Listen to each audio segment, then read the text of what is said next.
Test, test.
Let me see some.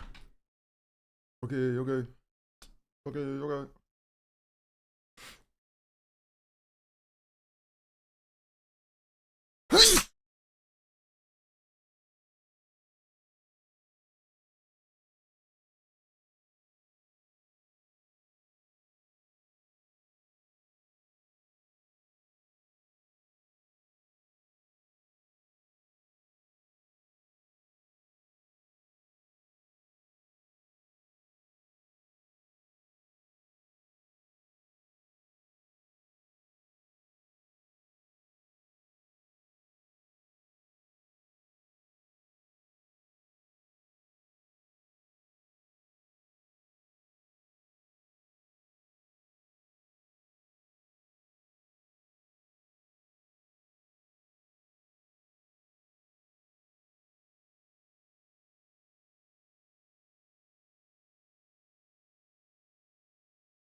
What's up, chat?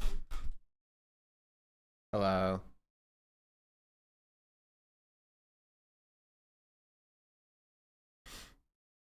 This is gonna be a shorter stream today because I have to leave in almost 3 hours, and I have my clothes watching, so I still need to pack this technically.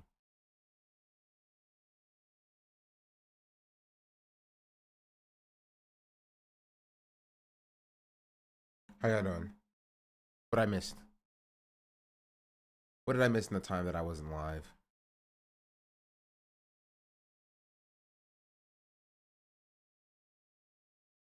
Also, apparently people are boycotting Ludwig, which is kind of funny.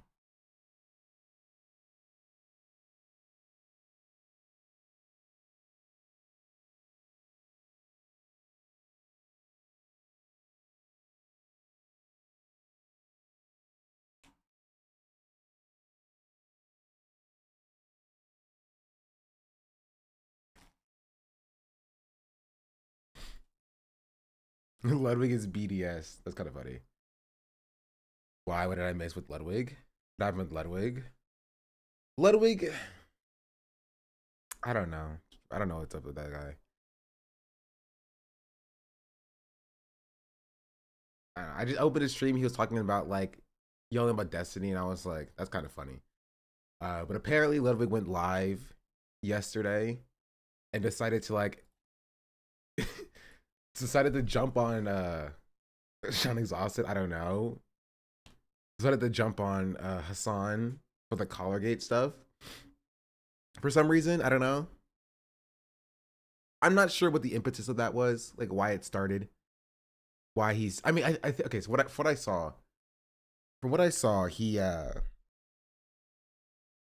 from what I saw, he essentially uh like he posted a video, or one of his editors posted a video on his channel, and he was getting a lot of like comments about the Collargate. So I guess he was like, now I have to talk about it.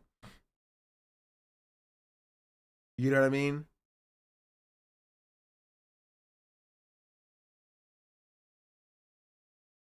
So he was like, now I have to talk. I didn't even see what he said, but that's what I think he started. He's not a good friend. Oh, so that's the other thing, right? That's the other reason why people are mad. I did see this. Ludwig did say that he and Hassan aren't friends, which was kind of interesting.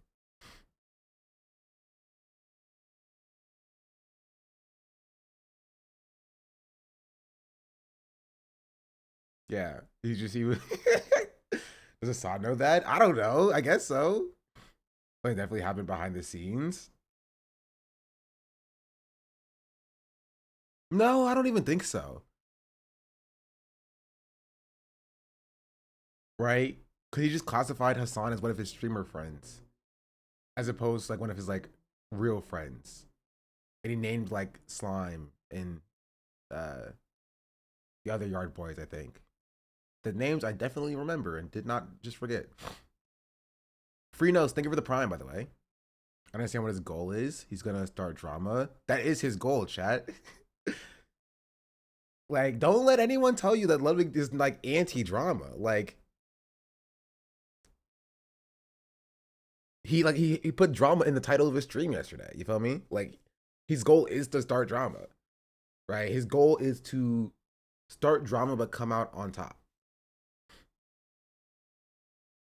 Named 5 white boys and said everyone else were coworkers. Yeah.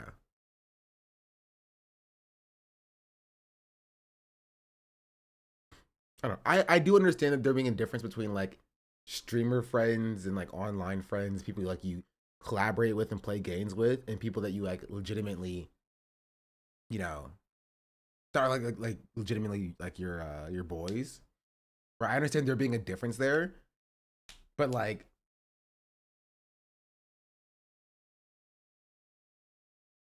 I don't know. It does feel interesting just to be like, yeah, I'm not friends with this guy.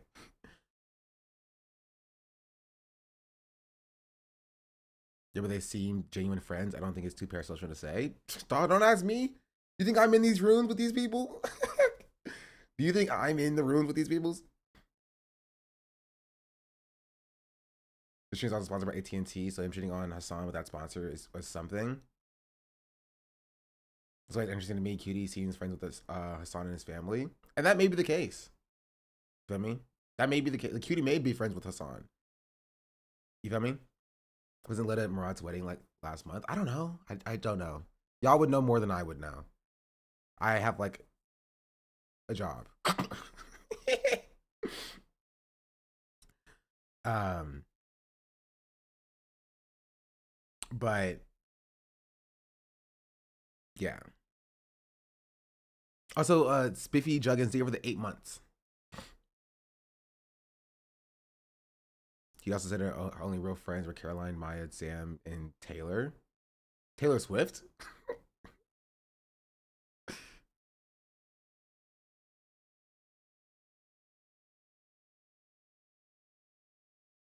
never liked any of Hassan's on-screen friends, to be honest.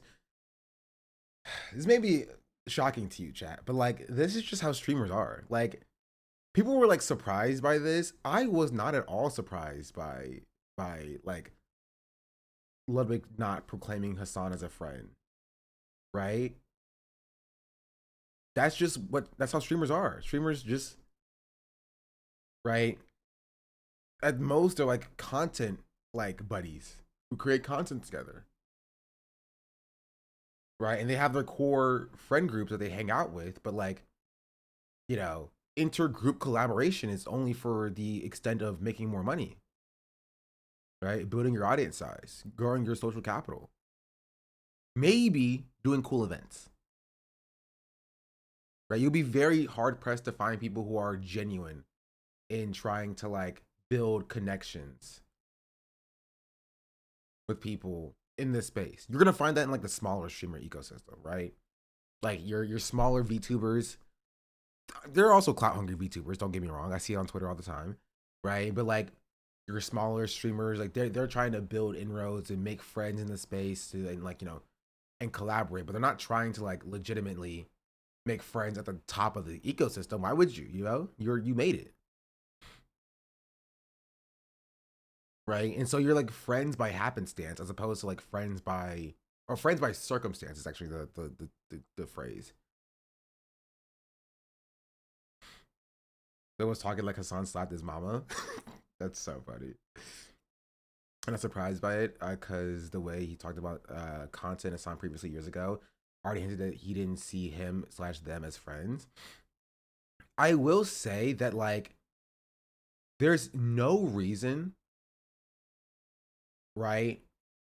Even not viewing Hassan as a friend, there's no reason to throw him under the bus like that, unless you are trying to distance yourself from him because Hassan is like scary to touch, right?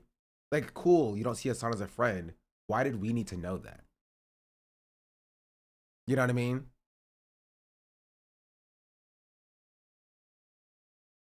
Like, that doesn't make sense to me.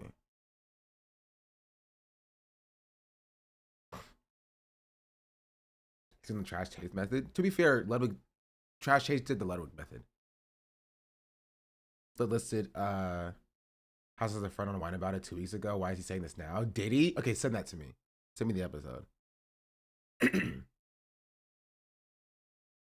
He cannot be friends with Hassan, but also agree with him politically. That's the part that weirdos can't forgive. It's sad seeing Hassan get shit on so much all the time. Dude doesn't deserve it. Oh, I agree. I say this to somebody who also shits on Hassan when I think he does deserve it. But I do agree. I don't get into like the parasocial nature of being like Hassan is like surrounded by fake friends or whatever. Because like Hassan's a grown man, he knows the space that he's in. But I do think he gets a lot of like just like pretty much all like undue hate. Like I think my criticism of Hassan is the only criticism that I think is valid. But I'm sure everybody else feels that way too. But even then, I think Hassan is still a nice person, right? I think he's good for the left. And I think that he's not like intolerant to like shift or change his perspectives. And I think he'll listen to me when I ask him to. Right. But I'm also not gonna sit here and be like, yo, fuck Hassan, you know what I mean? Hassan's not a real friend to me. Right? He's only a content mill. Right? Because even if I believe that, what would I gain from saying that, you know? Is he so desperate for viewership that he starts drama?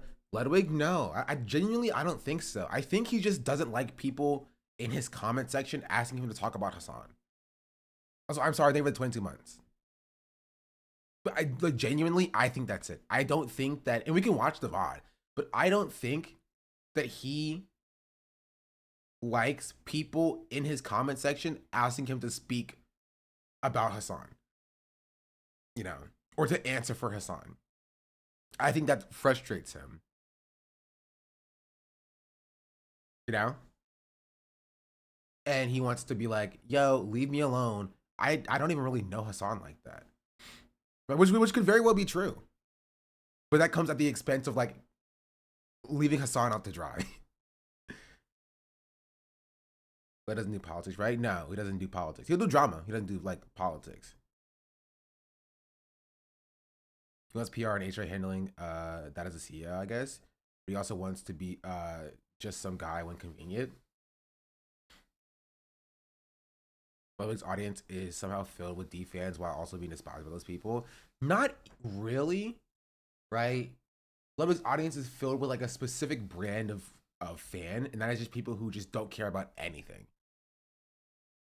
You know what I mean? That's really it. It's just his audience is filled with people who just don't care about anything. They don't want to see Destiny stuff. They don't want to see Ethan stuff. They don't want to see Asmon stuff. They don't want to see Hassan stuff. They don't want to see anything. They just want to see Ludwig and Ludwig exclusively.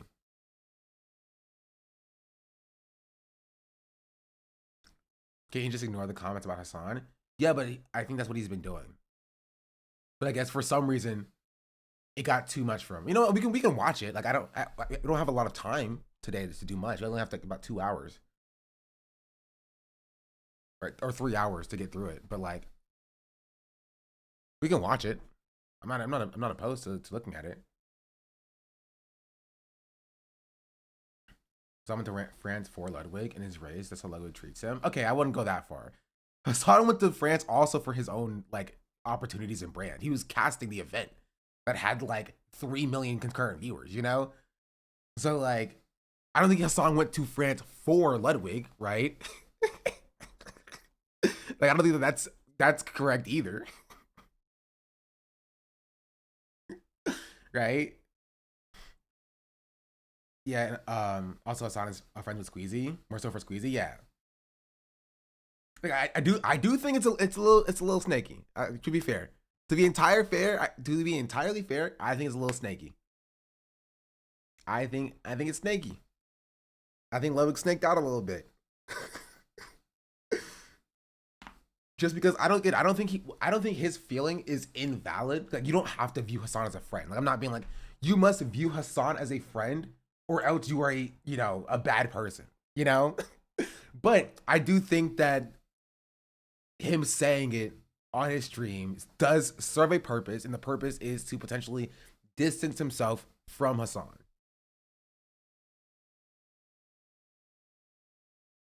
You know, that is just the way that I view it. Maybe I view it incorrectly. Maybe I view it wrong. I do think he's invalid since you can recall and go to his house to check. No, but they're not friends, chatter. That's my take, right? That's my point is that he's saying they're not friends. And if they're not friends, then I don't expect him to do that stuff, right? And so when I say that he's valid, I think he's valid in saying that, like, or not being friends with Hasan. I'm not saying you have to be friends with Hasan, right? And if you're not friends with Hasan, I also don't expect you to, you know, call up Hasan and ask him because you're not friends. You feel me? But I'm saying that, like, him blasting out to the world that he's not friends with Hasan starts the conversation that we're having here now. And I think that's a little bit snaky. Because, like, even if you're not friends with Hasan, right? It would be like me just going out and be like, yo, I actually am not friends with Gremlo, actually. Me and Gremlo, we're not friends with each other. Right? That's just a streamer guy over there. I'm not friends with Gremlo. Like, even if that was true, which is not, I love Gremlo. Gremlo's awesome, right? But even if that was true, what purpose would I have to say that? Right? Why do y'all need to know the interworkings of my relationship with people in the space? Right? And it's snaky for me to do that to somebody without talking to them first, without consulting them first, right? Because it just serves to throw more hate that way while trying to distance myself from that person.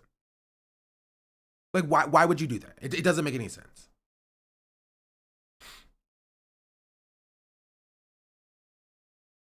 You know?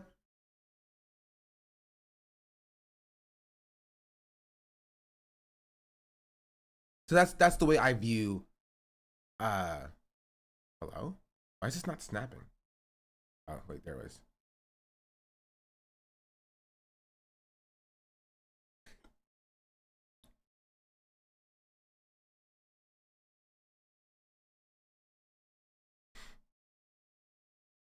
I mean, he probably did it for sponsorship reasons. Wouldn't be surprising.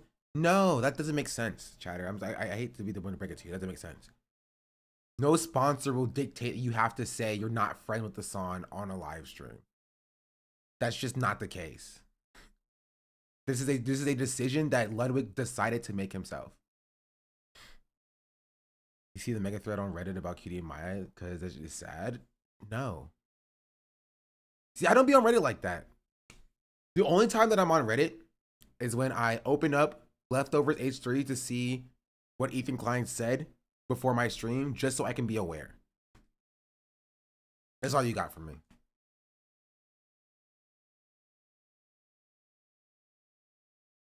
Perma being off of LSF the other day, that's so funny.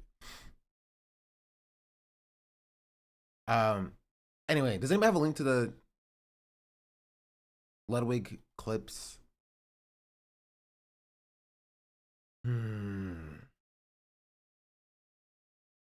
Which we could also talk about Grand Platinum more today, but I feel like I talked about it enough. I feel like y'all know my takes on Grand Platinum. You know?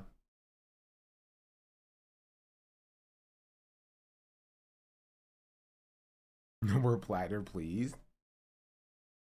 I never thought they were friends, just colleague friends, but Ludwig saying what he did, maybe they were not even that.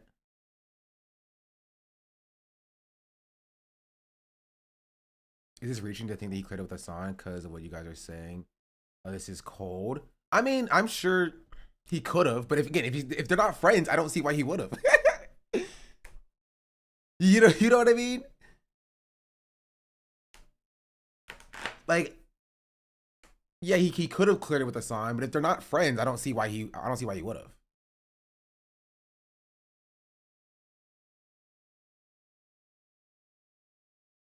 You watched the video? Does somebody have a link to the video?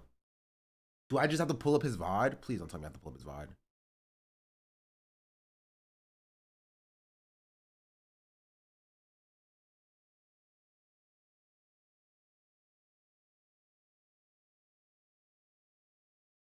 Outside of Mike's commentary on Platinum and people who don't support him is so disappointing. I didn't see the new stuff. Funeral part is pretty out of pocket, though you gotta admit, right?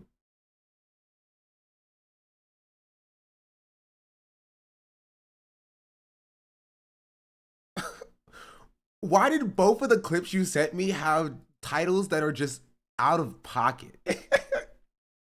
Just literally both of the clips you sent me, right? Just have insane captions. Crazy captions. That's crazy.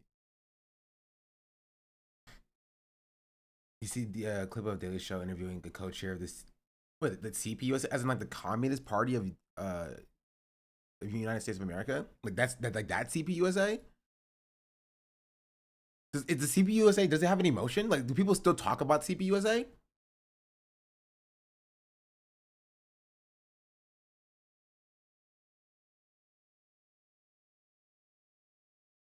Here, let's start with this clip. How about that?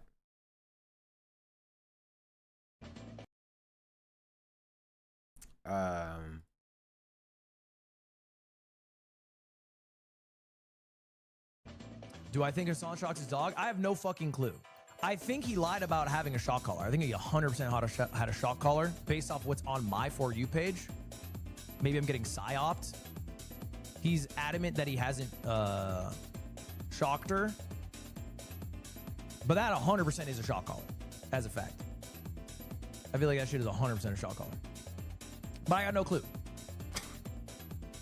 And I think when you... Okay.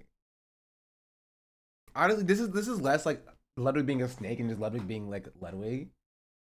And like kind of speaking authoritatively about something, but then like contextualizing it by being like, but I don't know, you know? That's a fact, but I got no clue, yeah.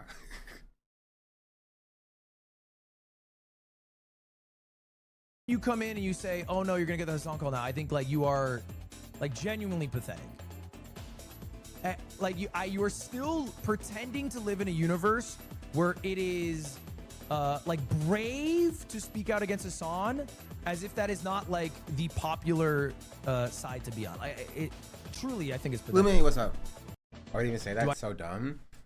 I think he genuinely believes it. Like I don't think he's like farming or anything. I think he genuinely believes that Hassan has a shot collar. Right? And I think he just was just careless with his words. Right? And so he conflated his belief that Hassan has a shot collar with you know, like objective reality that the facts point to. You feel me? That's my perspective. I think he was just a little bit careless when he said like, did Hassan shock his dog? I have no idea. I have no clue. He definitely 100% has a shot collar, though. I think. You know what I mean? Like, I think he's just being careless with his words. So honestly, I don't even view this as like the worst clip, if you will. I think the one where he's like, when he says like Hassan isn't his friend, is definitely like more. Like, I think it's definitely crazier from my perspective. You know, like even with this, like, could you call Hassan and ask him if he has a shot collar or not? Yes, he could do that. But again, if he and Hassan aren't friends, there's no reason for him to do that. You know what I mean? There's not.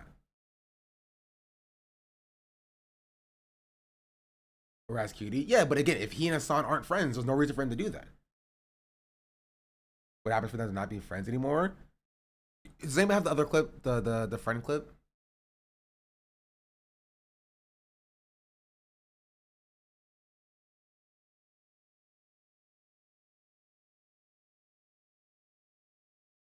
Ignore the friend part, but didn't let me kill Cutie under the bus. I don't know. I don't care. I genuinely don't care about that. Right? Like I honestly I care more because again, none of it matters if Hassan is not his friend. Like, it doesn't matter if Hassan is Cutie's friend. Like, that doesn't really mean like, that's like association of an association at that point, right? Literally, whatever Ludwig said here is like, it's whatever. If Hassan is not his friend, he can say kind of whatever he wants to and cover it just like. That's why I say ignore the friend part. You can't ignore the friends part because that's what this entire thing is rooted in, right? There's no criticism of Ludwig here that makes sense once you contextualize the fact that like he's not friends with Hassan. You know, he's basically just criticizing another creator based upon the drama that he saw on his For You page. And that's what he always does. You feel me?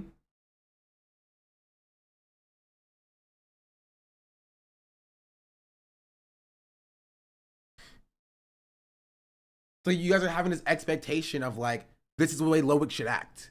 How dare you not act this way? I mean, if they are friends or not by doing this, he's shitting on his own girlfriend. No, he's not. I think you're taking it a step too far. Even if Ludwig were to contradict what Cutie said, that's not shitting on his own girlfriend. You know what I mean? That's not a thing.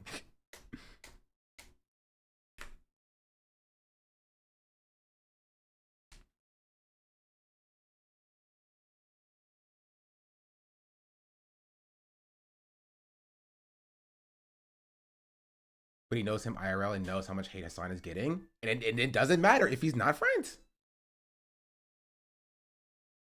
But wouldn't this imply that his girlfriend is friends with the animal abuser? Not really. Like, I don't think the only people who are saying that like shocking your dog with a shock collar is like akin to like rampant animal abuse is like people who like hate Hassan. Like there are dog trainers who say that like shock collars are, you know, maybe a tad antiquated, but like legitimate training tools. I disagree with it.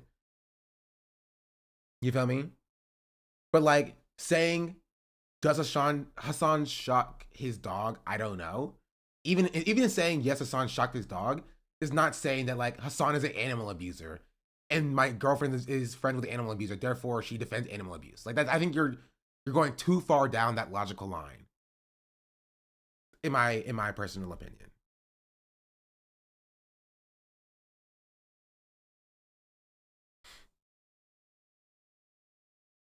Now, here, this is the clip that I find more compelling. Careful if Hassan sees you as a friend, it's only a matter of time before you turn on him. Hey, leave it up to Reddit posters or Twitter posters. I already have, according to them. Like, y'all's going by the narrative, you're right. Okay, I don't disagree with you, chatter. Right? I think we're just talking past each other. If you're talking about like the narrative, then yes, you are correct. Right? You are correct. I think he chooses to speak out about it, stupid, and he said nothing about his coach essaying women. His coach essaying women. I don't even know who that's referring to. Bro, I feel like I missed like 30 pieces of drama. And I'm supposed to be tapped in.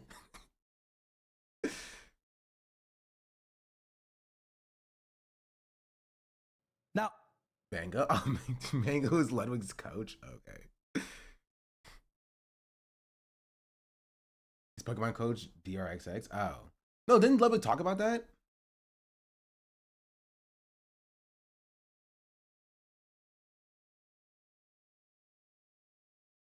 I think I scrolled past Twitter and seeing Ludwig responds to the DRXX situation. Anyway, I have to change my clothes over. He's talking about it like he talked about Mango. I don't freaking know. I didn't watch it, chat. I'm sorry. I'm not tapped into every little piece of clip that happens. I'm sorry. I didn't watch it. I didn't see it. Okay, here. I'm gonna play this. I'm gonna go change my clothes over to the dryer. I'll be right back. now, coming clean politically, I don't know if you guys know much about me. I share probably a decent amount of politics with Hassan. Not everything. I'm not a socialist. I like making money. I'm a fucking CEO here. But, you know, some other maybe more social issues, sure. I'm also not even friends with Hassan. Legitimately, I'm not. He's not someone that I invite to like my birthday or things like that. He's someone I've done streams with, and I think they were fun. He's a streamer friend is the group I call. But we're not boys. My boys are fucking Slime, Aiden, Nick, the people that I hang out with actually on a week-to-week basis. When I retire, I will never speak to 95% of the streamers I collab with again. Hasan is part of that group. That's a fact. This is just the reality of life. Okay? Connor, I'm an actual friend with. Connor, I would actually speak with after. But most streamers, I wouldn't. It's just true. They wouldn't go to my funeral. I wouldn't go to their funeral. We would never speak again. The same thing that you would experience if you ever worked like a job and then retired from said job or moved on to a different job. Okay, I have to run it back.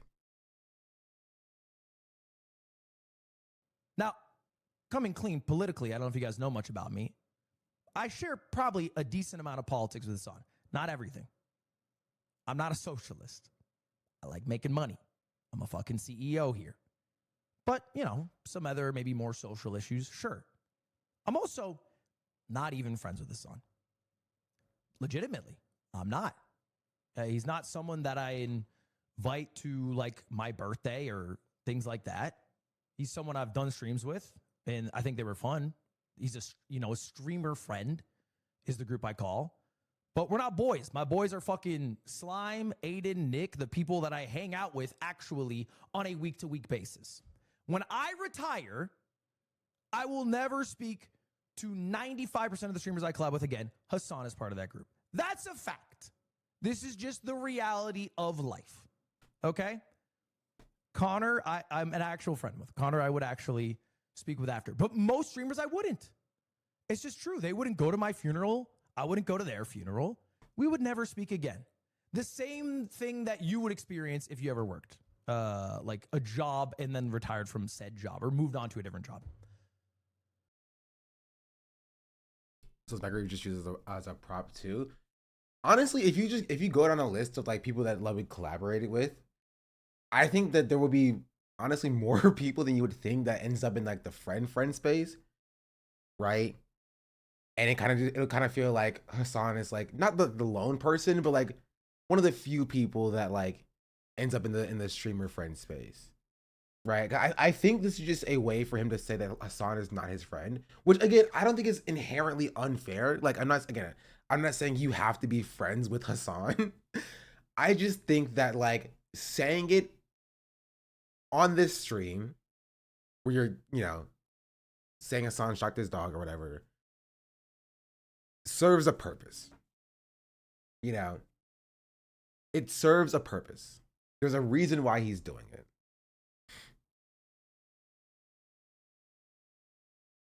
Even if it's true, this is such a shitty way to say it. I don't disagree. He's signaling to LSF, hey guys, I'm cool with you. Not even. Right? I don't think Ludwig cares about getting on the good side of LSF. You know what I mean? Why he is? No, I don't think so. Right? He's more distancing himself from Hasan as a way to be like, I don't like any of y'all. Y'all can keep your war over there. Leave me out of it. It's more like that. It's less about like, LSF love me. I hate Hasan too. And more about, listen, I don't even like Hasan, okay? Why are you saying that I like Hasan? I don't even like Hasan. I don't. Okay, leave me alone. Right? And I think he's being honest. I think he's being honest. I don't think he's like lying here. You feel me? I don't think he's like grifting or whatever. I think he's just being honest. I think he genuinely just doesn't view Hasan as a friend, which is fair. He doesn't have to.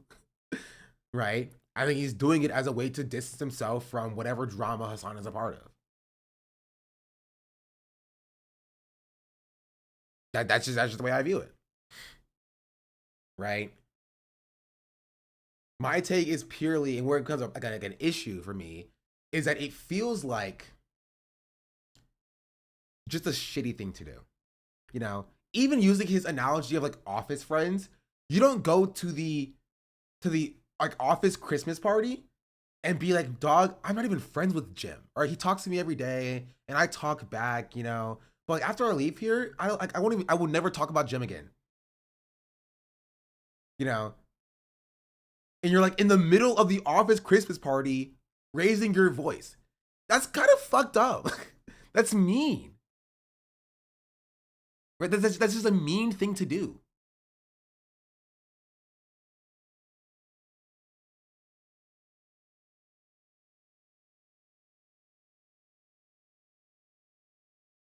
Like, he just could just not say something. Hassan went to Paris and supported him at the race. Again, I do think Hassan supported him at the race, but Hassan also went to Paris because it was an opportunity that he was invited to, right? So it's not like he like flew across the country or across the world to Paris for Ludwig. I do also want to point that out, right? But like, yeah, from like what I've seen, Hassan has been supportive of Ludwig. Hassan has been nice to Ludwig, right? And I don't know how Hassan views Ludwig, like friend, not friend, or whatever. But like, I feel like this is kind of a little bit unnecessary, right? Because it is shit talking. If we're being legitimate, like this is shit talking. It's mean spirited shit talking,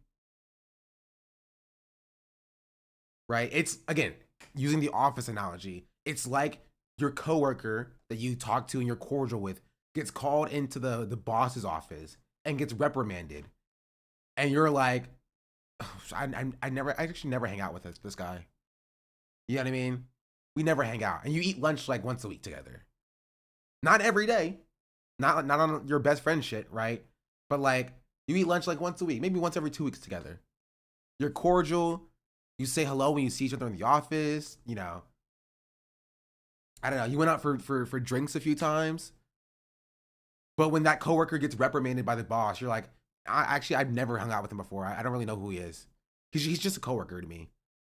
I wouldn't even really call him a friend. I call him like an acquaintance or something. Like that's the way I view it is it's a little fucked up. Let us start a secret bidet in Hassan's house. Yeah, but that's for content. You know what I mean?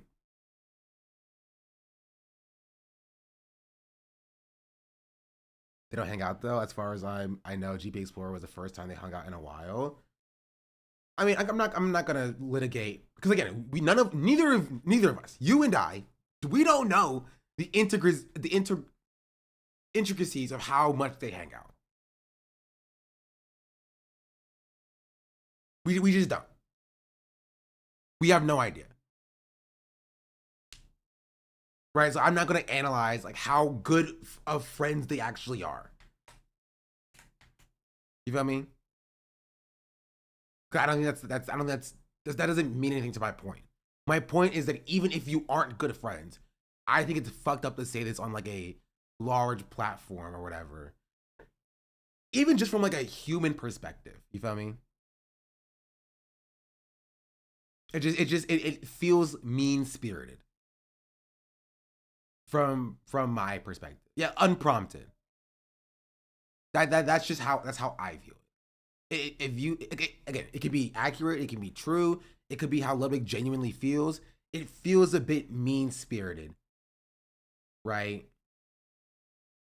To do this while jumping on drama 2 weeks after it already passed, as a way to distance yourself from Hassan. To be like, I don't really know the guy.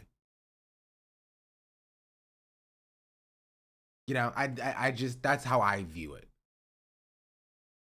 I consider this a reminder that even professional streamers have no professional experience because you would never do this in the industry. It is professionally mean and uncalled for, and would be an enormous reputation hit anywhere else, and is here. Yeah, but I don't know if you've noticed this, chat. The streaming space is kind of cooked right now.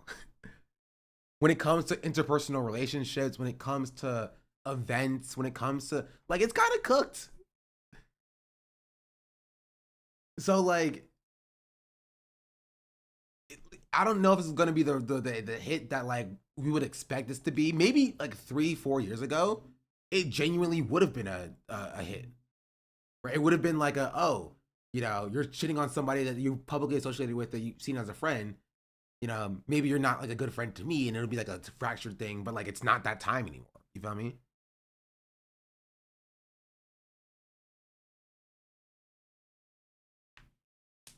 This isn't bad at coworker though. He said, I'm not going to your funeral, like chill. So I would never do this to Lubbock if it was the other way around. Hell, he would never do this to XQC when they were friends. I mean, it's true. Look at his chat. They're praising him for acting like this. Being shitty gets you praise when being a streamer. I mean, this is, you're looking at his chat. You know what I mean? And they're joking because it's his chat. Like they're not gonna be like, how dare you, Ludwig?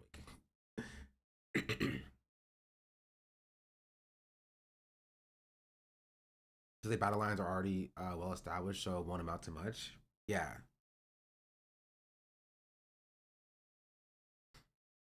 Yeah, that's crazy. I go to a coworker's funeral. Isn't that like normal? I guess it depends. There's part two of this. He has some surprisingly decent takes. Oh, I know. I saw the part two to this.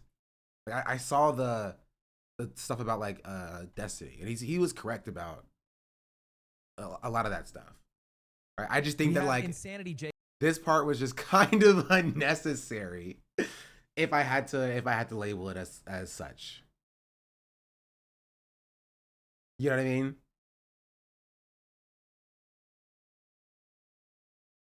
It's a little bit unnecessary. Streamers seem like the worst friends to have, to be honest. I can see that. I saw him play basketball with this guy. If I take time out of my day to meet someone and play ball, they're a friend. I don't know. I'm not here to like be like, Ludwig, you must consider Hassan a friend. People have different lines about what they consider friends or not. I think it's a little unnecessary.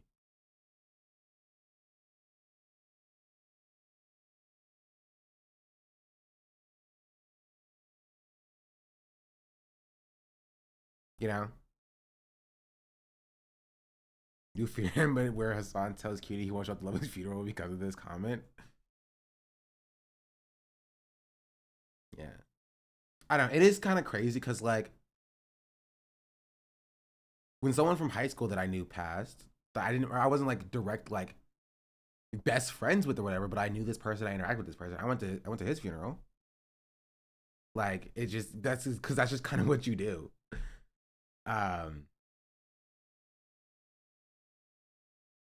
But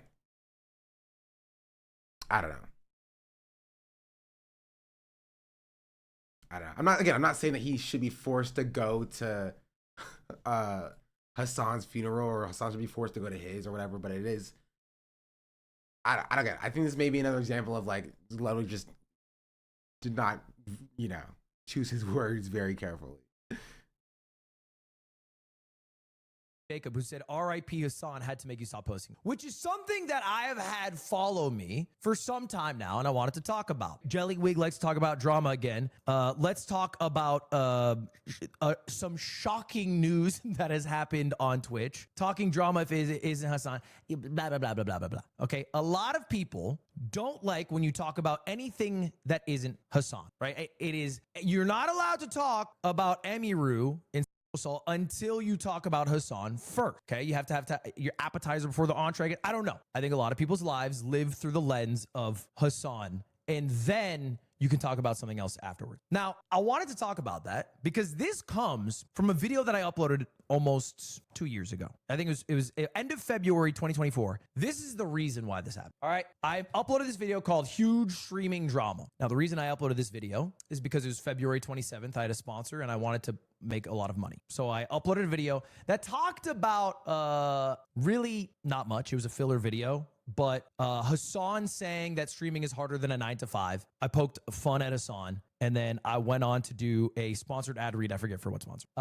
And then filled up some bullshit, called it a day, made some money. Easy gig until Hassan reacted to it on stream. And then the video got a bit brigaded by Hassan fans who are upset, and the sponsors not so happy these days. I don't know if you know this, when Hassan comes up for sponsored deliverables. So I took it down. All right. I uploaded the sponsor at a later date, and then I re-uploaded the video. But because of that, I inserted myself into some shit that has been with me for 18 months. Bitch move? Maybe, but I also don't care to die on the hill.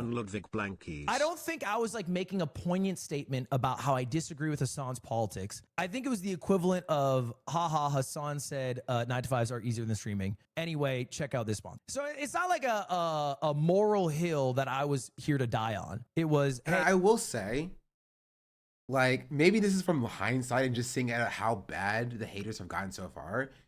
I think that, like, genuinely, like, the Hassan, like, stand space, you could have let it slide. You know what I mean?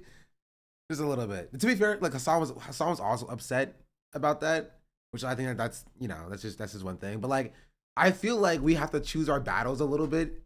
Like, we can't just be like, oh, there's a guy who said Hassan, we have to go for him. You know what I mean? Like, you know, we gotta choose our battles, you know? We make sure that we're not just like, Hassan, attack, you know? Like, that's just how I feel. Like, sometimes we see somebody who, like, makes a joke about Hassan. You know what I mean? And it's just like, that is our new enemy. We are gonna take him down. And I feel like we don't have to do that. Not for, there are better targets to pick. Ethan Klein is right there. You know what I mean? You know what I mean? So yeah, that's just how I feel about that. Which is why I don't like feel the need to like fight all of Hassan's battles for him. You feel me? But that's kind of separate though.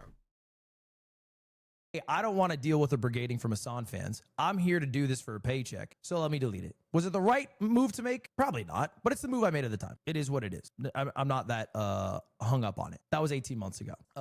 And so, because of that, again, 18 months ago, I had dealt with people who now thought that, hey, Hassan messaged me, he made the boss call, I had to take down the video. That's not what happened. You can believe me or not believe me, I really don't care, but I swear on my mother's life, who I love more dearly than any human on this earth, that Hassan has never asked me to take down a video, and I did not do that because he asked me to. It just never happened, right? It didn't happen on everything. You don't have to believe me. I don't care. That just is the fact. You know, I think a lot of people are under the impression that Hassan operates. I say I appreciate your commentary yesterday. I do think Leftist Funnel does exist, and Hassan is a part of my learning journey. W.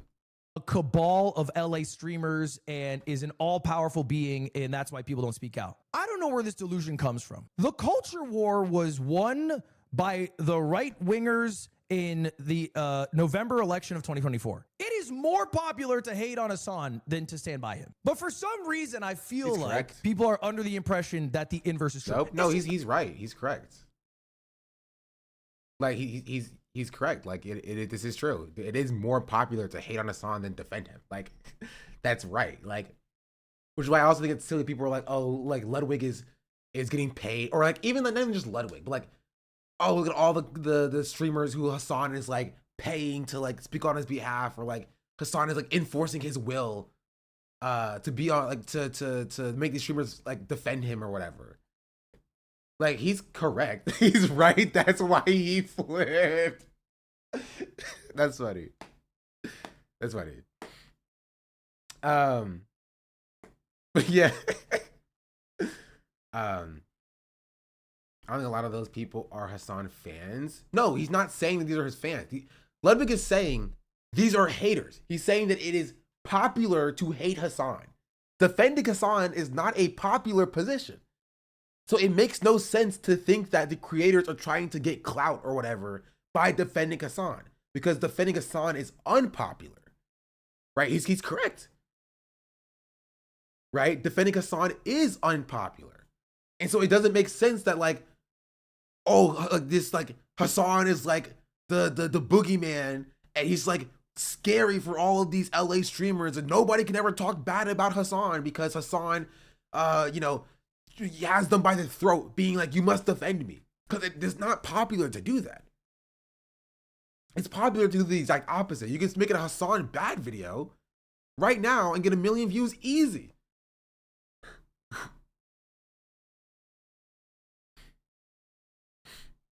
not true. It's just not true. If you don't believe me, watch Ninja stream and he goes, check this out, Shock Dog. Bleh. 5 big years. And it's the most viral thing he has done in the past like 3 years. Boom. Like, what are we talking about here? We're acting like it's popular to defend Hassan or some shit. All right.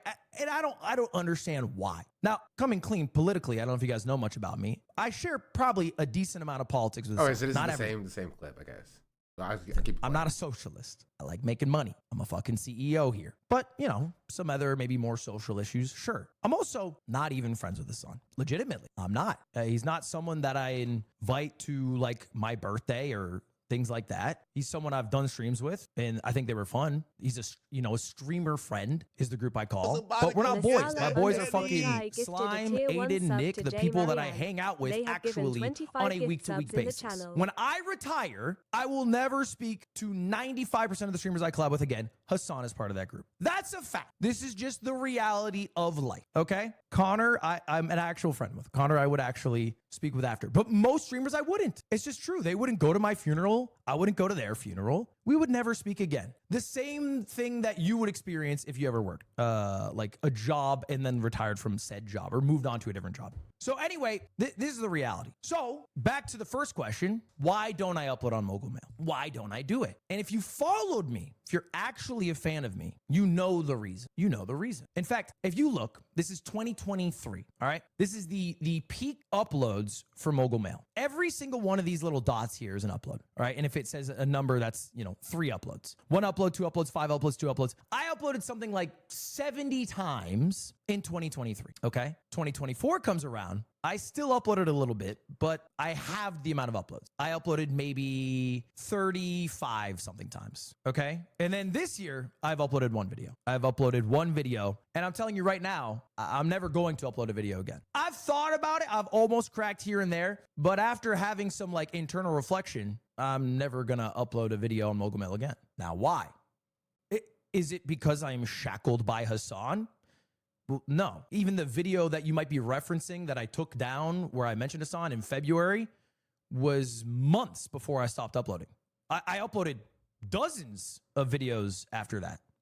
So that doesn't really make much sense. Why would I upload dozens and then stop? Wait, there's actually a part 2 apparently. I saw it pop up. Much sense. Why would I upload dozens and then stop? I don't know where it went. Anyway. There was more. I'm never gonna upload a video. Why would I upload dozens and then stop? Was it maybe the Mr. Beast video? Because, that was another one that a lot of people wanted me to do. And, I still uploaded after the Mr. Beast video as well. So what's the actual reason? Well, let's go back to why the channel exists at all. All right. I made this channel initially for one reason only. I made it because I don't know. Here, we're going to skip ahead a little bit. At the time, PokeLeaks Ninja's message.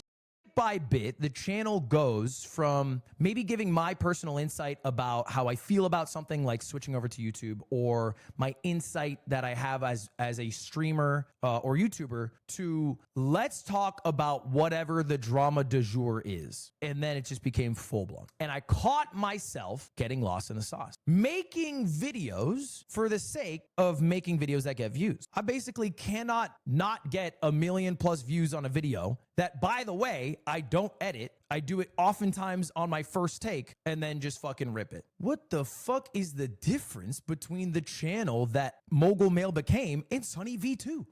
They are slop that, profits off of somebody else's drama or tragedy, and I cover every single one.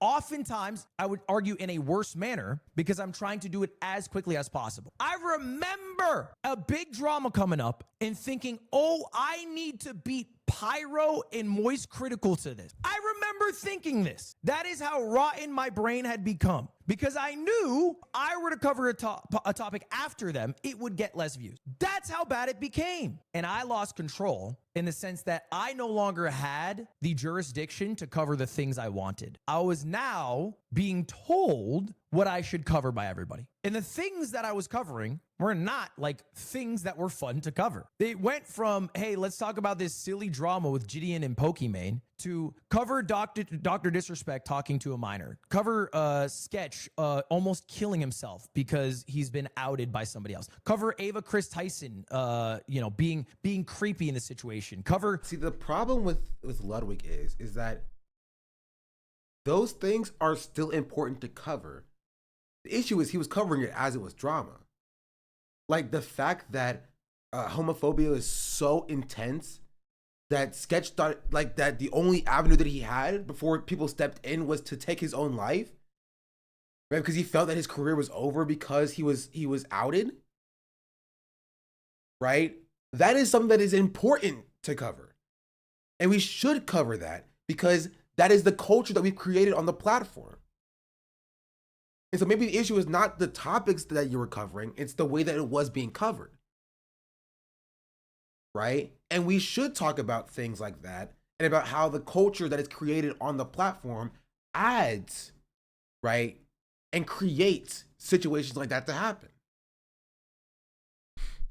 That's just how I feel about that.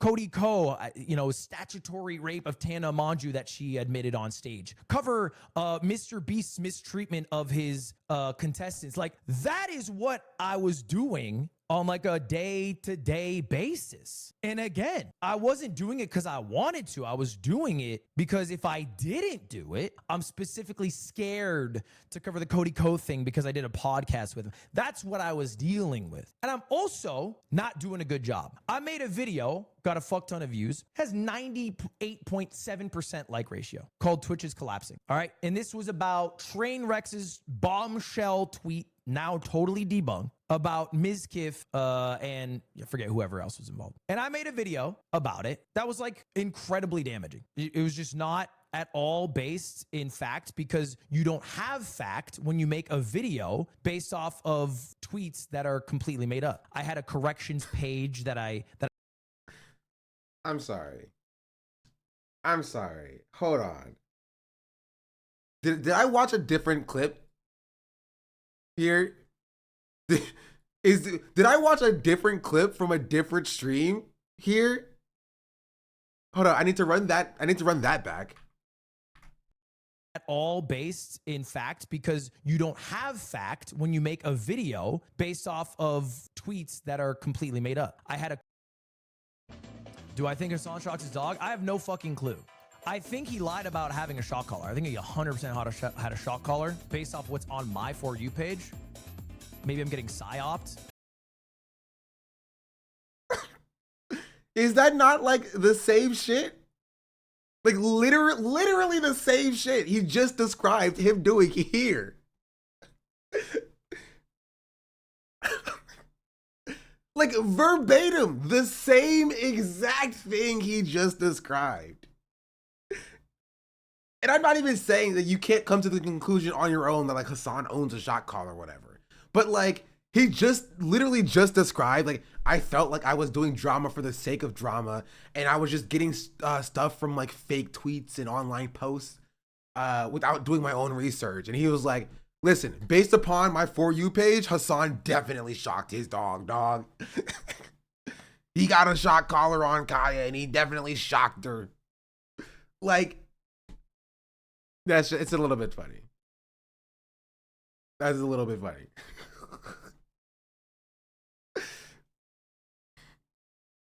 Fact when you make a video based off of tweets that are completely made up. I had a corrections page that I had my mods make, and as you can see, there's a good amount of corrections. I get a good amount of shit wrong. And if you're making a video within hours of a drama happening, then weeks after it's happened and the dust has settled, oh, it turns out that the situation was different than we initially thought. You know, I would joke, I'm a journalist, so I'm coming at this with a good approach. I'm following the 4 pillars of journalism. But nothing, bro. You don't get a fucking second.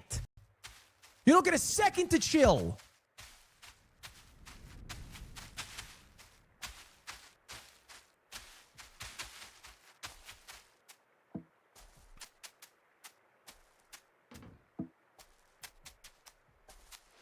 This is just him staring at his phone, Chad. I am sorry for all the negativity, man. I just enjoy your gameplay. Smile. Thank you. Is this the right timestamp, chatter?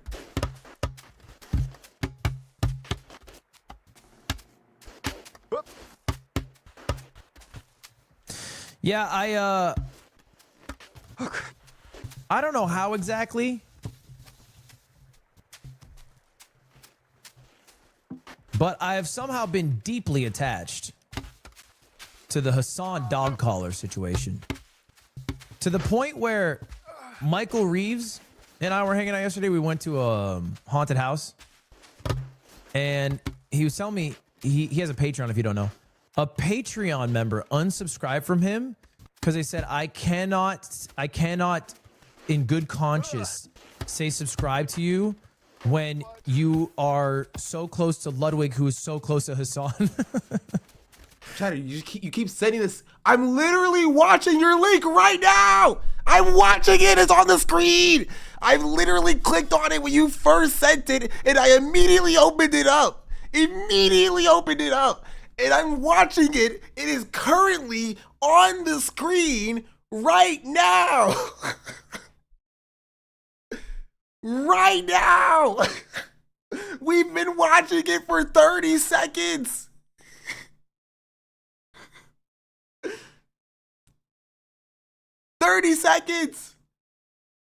And no, delay is not, chat, delay is not an excuse. If you know you're on a delay, send the link and then just chill. You know you're delayed. You know you're delayed. You know it's not going to show up for another 2 minutes for you. Why are you spamming the link every 30 seconds when you are currently on the delay? It doesn't make any sense.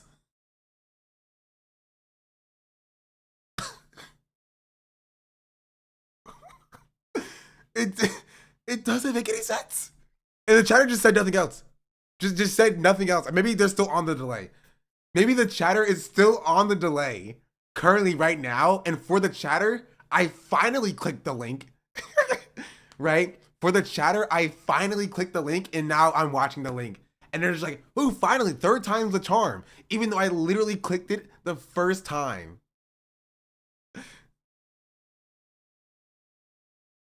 I don't know if I'm being muted now, but he did ask for it.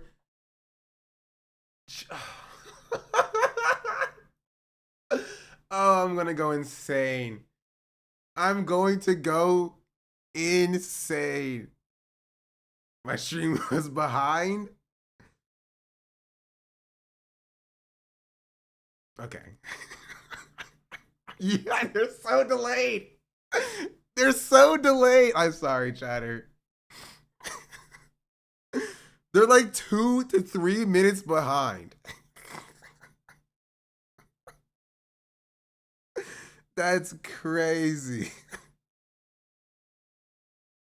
That's wild.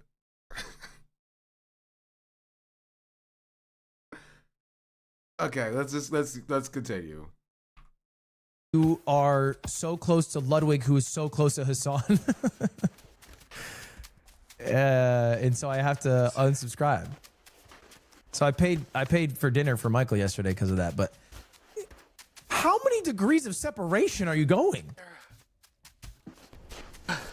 You're pretty deep at that point.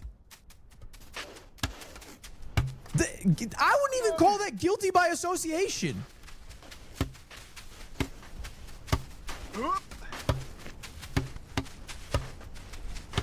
You are so far. Michael?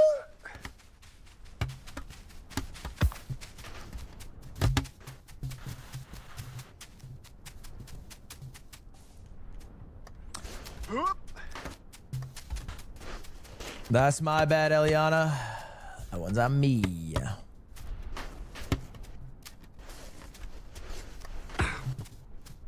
that it? Is that the full clip? I think what I suffer from is the teacher phenomenon.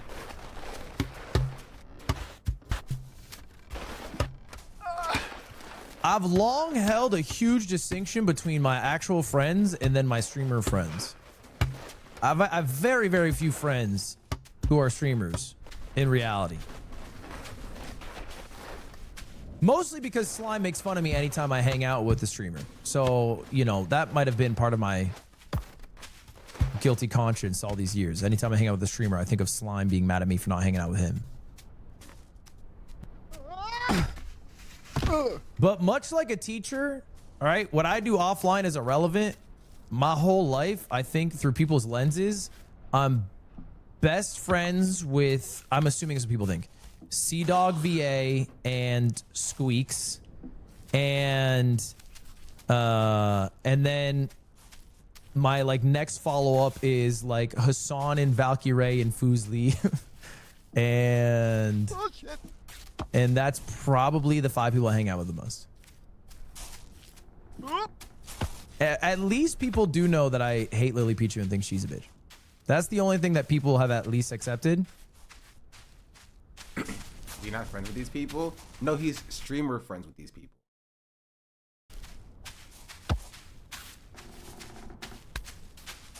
Hassan's up there. No, he's describing what people think he's friends with, or who people think he's friends with. Is the Lily thing a joke? Yes, chat. The Lily thing is a joke. They might actually be friends after, like in real life. I don't freaking know. Like I don't know. Right, but he's saying that Saray and Squeeze was catching strays. No, they're not. No one's catching strays here, chat. He's saying that people, if people looked at my content, what people would assume is that I'm best friends with Squeaks and Connor Dog, and Sea-Dog VA, and then he's good friends with Ray, Hassan, and Fuslie. Right? That's what people would assume viewing his content only from the lens of you are best friend with who you hang out with online and you don't have IRL friends. Why would he include Hassan if they don't really collab? He's saying that's what people assume about him. The story's about Hassan, chat. The story is about Hassan. Like, so like of course he's gonna include Hassan in the list of people because the story got here because it's about Hassan. Right? It's a Hassan-centered story.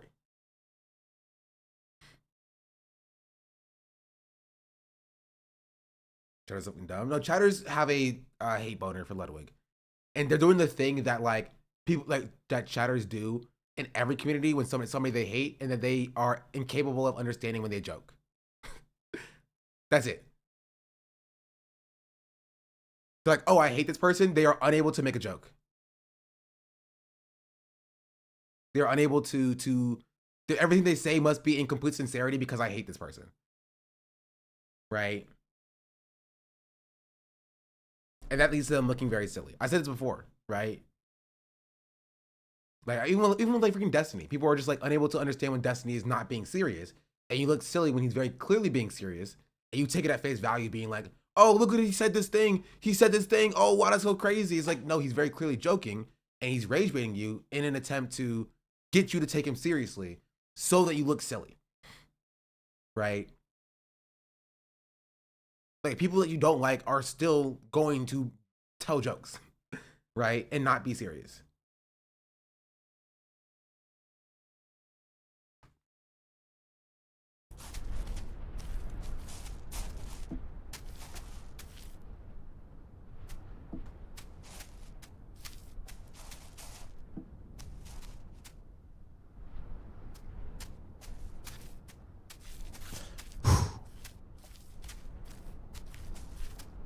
Yeah.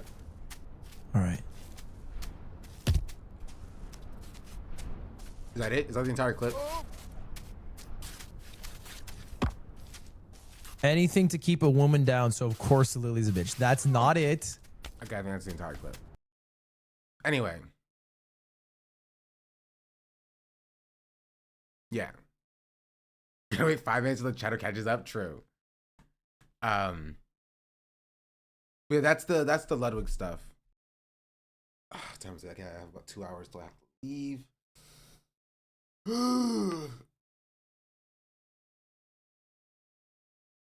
Yeah, that's why people are being like, we should boycott Ludwig. We should boycott Ludwig. Yeah. Honestly, I genuinely just think that it was just unnecessary. That's it. I think it was unnecessary to. Okay. What I think he's doing, I think. So now that I saw that, I'm actually glad I saw that clip. What I think happened, right, is I think that he was like, neutral on Hassan. I think he may have considered Hassan like a friend or whatever. Again, in like times past, but he didn't think that like there's no reason for him to like air Hassan out publicly because that would be unnecessary. But I think once his, implied association with Hassan starts to impact his other friends, right? I think he was like, oh, okay, I need to get out ahead of this, right? I need to get ahead of this. I need to make sure that like Michael Reeves is not being harmed by my implied association with Hassan. So I'm going to come out and publicly distance myself from Hassan so that people know that I don't fuck with Hassan, which would then lead for them to other people to, leave my friends alone. I think he's only worried about sponsors. I disagree. Not that he's only worried about sponsors, but I disagree that he did this because he's worried about sponsors. You know what I mean? I genuinely think that he did this exclusively because how Hassan impacts his other friendships. They have given 26 gift subs in the channel. I think that is what it is. Massage, I think, for the gifted sub. That's ridiculous. It doesn't explain why he's throwing everyone who's defending Hassan under the bus by rehashing Collargate. Oh, that just explains that because he's a drama frog. That's it. You're saying that like it's hard to explain away, chat. He just likes drama. Like it's Ludwig. He's pro drama. The AT&T logo on the bottom left of the stream. They hate Hassan, don't they? So, chat, I think you are overestimating just how much pull sponsors can make on like your regular day-to-day content. Like sponsors are not going to be like, you must denounce Hassan if you want to get this $10,000 deal or whatever. They'll be like, Hassan can't appear on your stream while you're doing it, right? They'll say like no politics, but a sponsor cannot demand you denounce or condemn Hassan. You know what I mean? He mentioned the sponsors though. Where?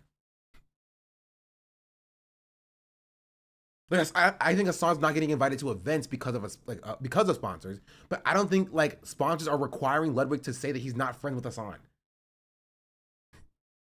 Like that's not the case. I do think he's not inviting Hassan to events because of sponsors. Like that's true, right? But like a sponsor's not going to be like, you must denounce Hassan to be sponsored by us, right? I think it takes agency away from Ludwig. Ludwig decided himself that he wants to distance himself from Hassan. Sean the Black says she's my African princess. That is what Ludwig himself decided. _danger just subscribed. Ludwig was like, I am going to, go out of my way to make a distinction between my streamer friends and my IRL friends and make it clear that Hassan is not one of my real friends. Is it quick to assume that he's acting in good faith? It's not about protecting Reeves when his girlfriend has a podcast with Hassan and is going to get shit for this? What are you talking about? Like, Ludwig doesn't care about any of that. What do you think it is, Chatter? Explain. What do you think it is? Like, I'm not saying he's acting in good faith. I'm saying he's acting like a normal person who does things for reasons, right? You're acting like everybody in the world is like Machiavellian and like is just for no reason being like, oh, Hassan is bad. It is not guided by any like underlying like things. It's very simple. It's just that Ludwig wants to distance himself from Hassan because the association that he has with Hassan is putting him in a precarious position because of his channel, right? His content, and on top of that, putting his friends in precarious positions. I mean, he's acting rationally, not necessarily in good faith. Yeah, he's acting rationally. Sean the Black says she's my African princess. Woke That's it. Militia just That's all it is. subscribed. It's that simple. Woke Militia, thank you for the 27 months.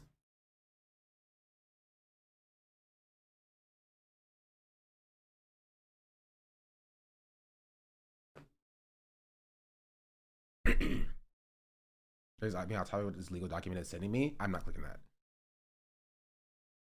Reaction Collargate doesn't make people in his life safer. No, he's doing that because he likes drama, and drama makes him money, which he cares about money. That's it.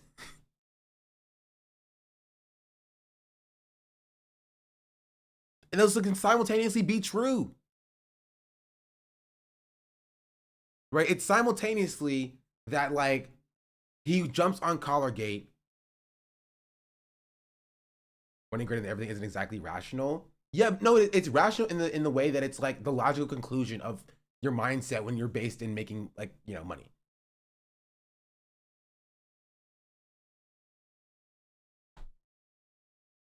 The drama that puts his girlfriend under insane pressure. Chad, I don't know what to tell you. You don't know these people. Like, I'm sorry. If Cutie doesn't like it, she would leave. You don't know these people. You are speaking about Cutie like she does not have any agency. She is a person who can decide what she does and does not want to do. Like, I'm sorry. You don't know Ludwig or Cutie. I'm sure they have conversations that are not televised on screen for you to analyze. You're like, I'm going to speak on the behalf of Cutie. How dare Ludwig do this to Cutie? I'm sure they talk more than you talk to Cutie, if I'm being entirely real.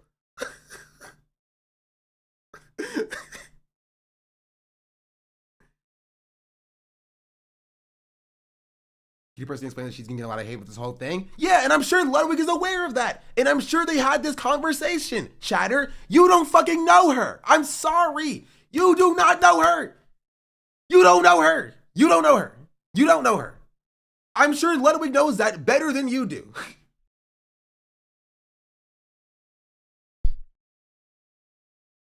That's just the case. That's just the case. I mean, to that end, we don't know if Ludwig in a situation is. I don't know if Ludwig actually thought this out. So should he have been to bring it up like this? That's my only point. My only point is, irregardless of anything else, I think it is a shitty thing to do to just air out your coworker by being like, I'm not even friends with that guy anyway. Like, I think that that's shitty to do in an office setting. I think it's even shittier to do live on a podcast or on a stream in front of dozens of people, or dozens of thousands of people, right? To then get posted on LSF to then be posted out to everyone else. That's my pick. That's the thing that I want to focus on. At least 10 people, right? I think that was uncalled for and unnecessary. It's weird to say I wouldn't go to your funeral to somebody. I agree. It's fucked up. It's shitty. Like, the intricacies of, like, how bad of a position he put Cutie in or whatever. I don't know these people.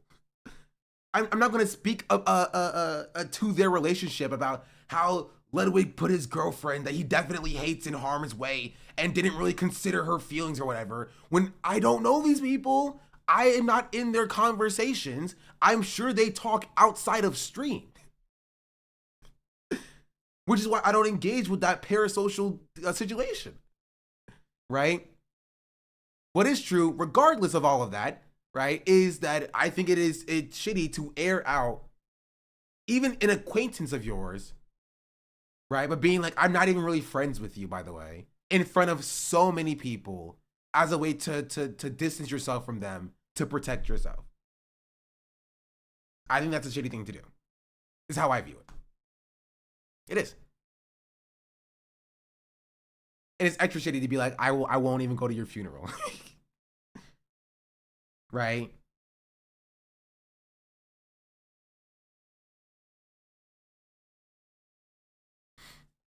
I don't defend creators because they're a creator. I defend actions and words. You find yourself defending someone's name over their character. Reassess how parasocial you are.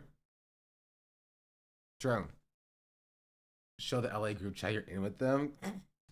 Go on. I was in chat when Ludwig said it, and I am giving some subs early in the stream and had to kind of duck out of the stream for the rest of the night, maybe uncomfortable. It's just kind of mean. Not kind of mean. It is mean. It is a mean thing to say. Like if I, okay, let me say it like this. If somebody on TikTok like released like an audio message or a video message, you feel me, of them recording coworkers talking about them to their face, being like, "Hey, Jim, we're not friends, okay? We're not friends. If you died, I wouldn't even go to your funeral." And then posted that on TikTok, I would say the same thing. That's how I view this, right? You literally take the streaming element out of it. You take the public element out of it. If you're in an office setting with somebody who you've like talking to and you've been cordial with, and then unprompted you were like, "I'm not friends with you," right? You're at best a work friend. You're not a real friend of mine. Like to the extent if you're like, if you die, I won't go to your funeral, and you probably wouldn't go to mine either. Like, I'd be like, that's kind of a shitty thing to do. That's kind of a shitty thing to say. Why would you say that? Why would you say that?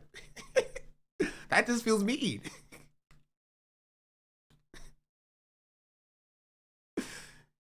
You know what I mean? And I don't even, again, Ludwig can have whatever points he wants to have about who is his friend and who's not his friend. I'm not here to litigate whether or not Hasan is really his friend or not, or whatever, right? But I'm just saying that doing that in this way just feels kind of mean-spirited and a little bit unnecessary. I know the freedom comment is a shit thing to say in general. I don't disagree.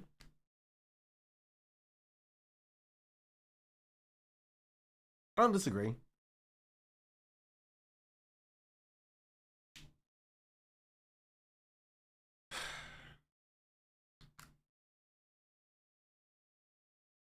No, but he's Cutie close friend. I don't think that inherently because your partner's close has a close friend, they have to inherently be your close friend though. Like I don't agree with that implication. You feel me?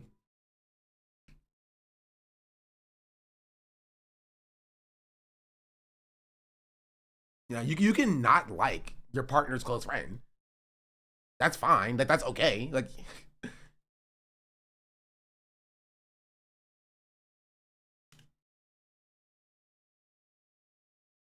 he doesn't have to inherently be a close friend, but he wouldn't go to the funeral for Cutie. It's a hypothetical situation, right? It's not like literally like if you die tomorrow, I would send my girlfriend to your funeral alone, where she can cry on the shoulder of Will Neff and not me because I'm not there. It's not, Hasan's not dead. It's not a real situation. He's saying it. He's saying it as a way to like emphasize that he's not that close of a friend with Hasan, right? He's saying it for emphasis. It's a shitty thing to say, but it's for emphasis. It's not. He's not literally describing a situation where Hasan is dead, and he would like just not show up to the funeral.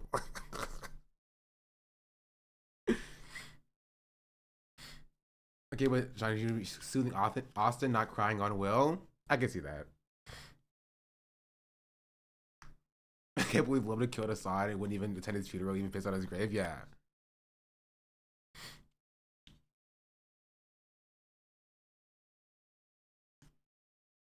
Not streaming is job coworkers is accurate. Yeah, but it's still a shitty thing to say about your coworkers, chatter. No? That's still fucked up.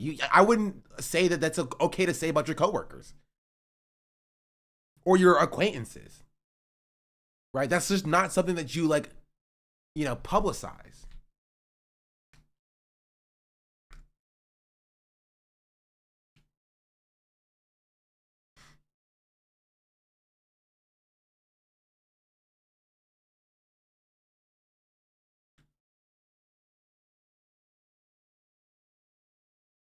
Yeah, coworker in the Slack chat saying he's gonna skip your funeral. Like,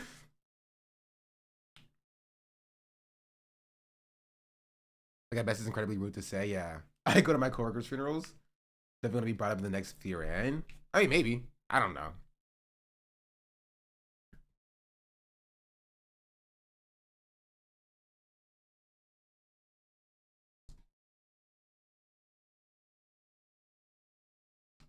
I don't know.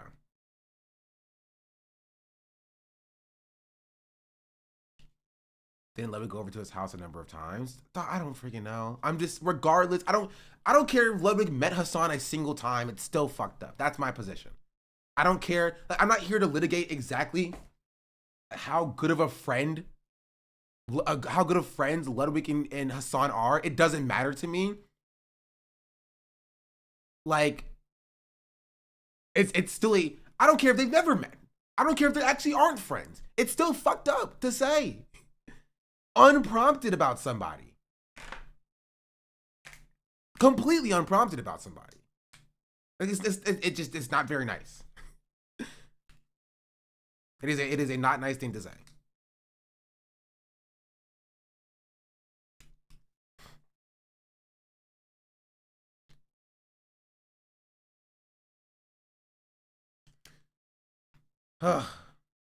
Oh, 7 Dangers. Thank you for the tier 1, by the way.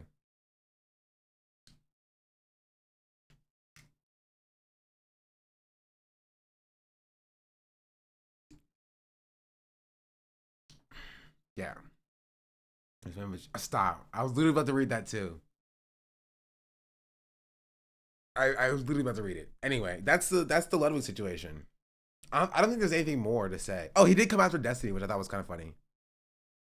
Reality is I was just feeding slop to the piggies, doing it because I was chasing the views, completely lost in the sauce. And only now do I realize what do I actually want to do is make shit that I am proud of. You know, Voidzilla, I think, is a great channel. He's quite well researched, okay? He talks about serious topics. You know, he gives his analysis of it. But I think the difference is that this is the main thing he does. So he cares about this. He puts effort into it. This is something that he keeps himself up to date with. Me, it's like some second thing I'm doing on the side that I'm chastising while actively participating in. So anyway, that's why I stopped it. I'm not going to bring it back. I'm not going to get shamed into bringing it back. I don't care. I will probably live with a subsection of drama audience that I cultivated that now are still unprompted. I think you put it well when you said it's dissing himself to try to defend himself and his friends in response to all of the shot caller shit. Yeah, but I still think it's unprompted, right? There's a difference between distancing yourself from Hassan and saying that you wouldn't go to his funeral. That's a step further than like the distancing thing, right? Where I just don't think it was necessary. That's what I mean by unprompted. Like, nobody prompted him to say that.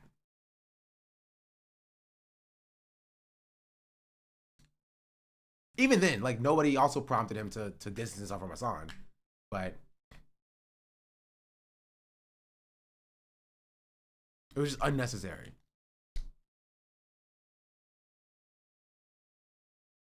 It's the same thing as the trash chase thing.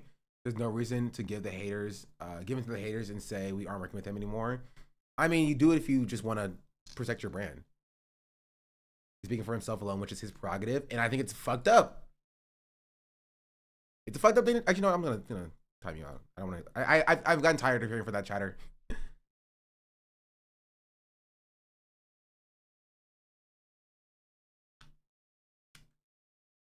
That's it.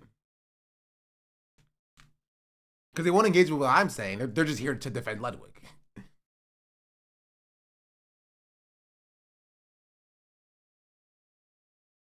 Right? Which you can do as long as you engage with what I'm saying.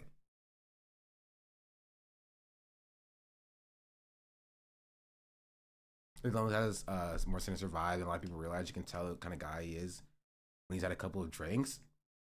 I won't say that either. Like, cause I don't know these people. I'm also not going to speak to like Ludwig being a bad drunk person. That's also too parasocial for me. What are we talking about? Why can't y'all just be normal about the people you see online?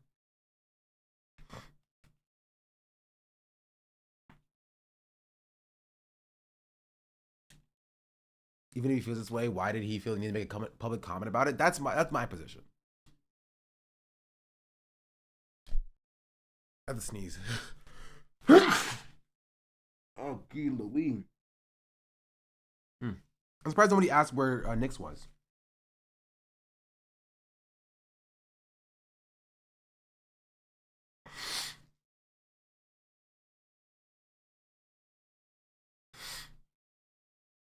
I still remember him going hard defending Mango. It's interesting that Hassan is where he draws the line.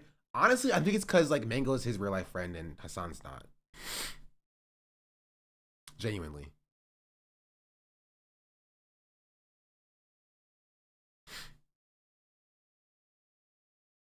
Show dog? Oh no, she's not here. Because I'm going to a conference later. So I'm flying out.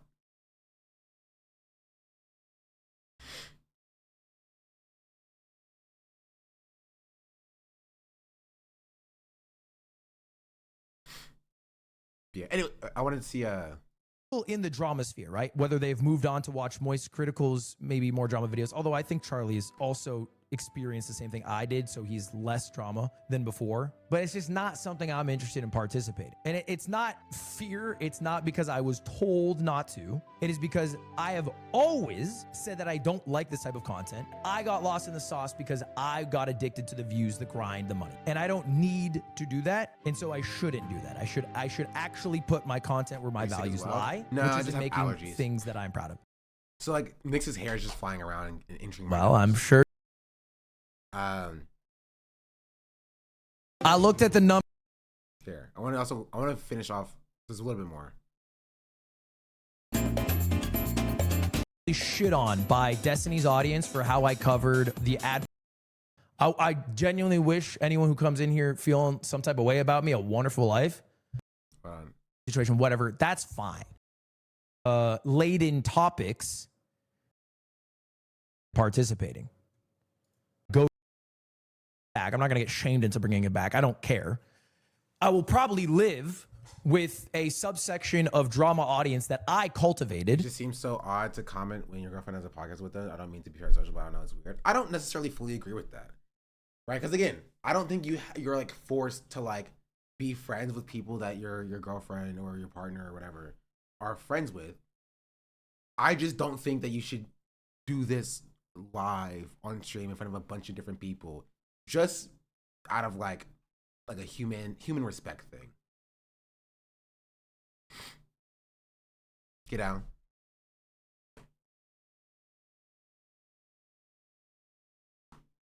But I think this comment will make people go harass Cutie about it. Yeah, but like, Ludwig's also not like Cutie's keeper, you know? Like, if haters decide to take this and to Cutie to harass her, like, to a certain extent, like, yeah, Ludwig is like slightly responsible, but like, I'd be pissed if I were her. But you're not her, chatter. That's the entire point. You are not her. I'm sure Ludwig and Cutie talked about this before this happened.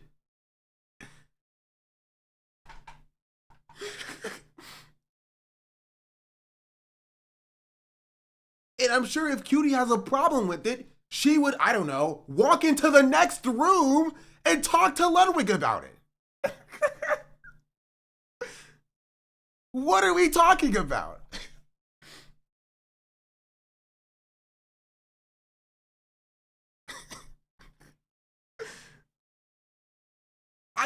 Maybe I'm the crazy person here. Maybe I'm the crazy person here. I don't know. Let's just continue. That now are still in the drama sphere, right? Whether they've moved on to watch Moist Critical's maybe more drama videos, although I think Charlie's also experienced the same thing I did, so he's less drama than before, you know, or they moved on to fucking WestJet. The fact that Cutie and Ludwig have massively different takeaways from this I think is interesting to think about. That's fair, right? I think that they're different people, so they can have different takeaways, and they can not all 100% agree with each other, and that is fine. But being like, no, Ludwig, you must tailor the entirety of your content around, you know, not making people mad so that they don't then go and harass your girlfriend. It's like that's craziness, you know. That is a crazy way to view this, like all of this.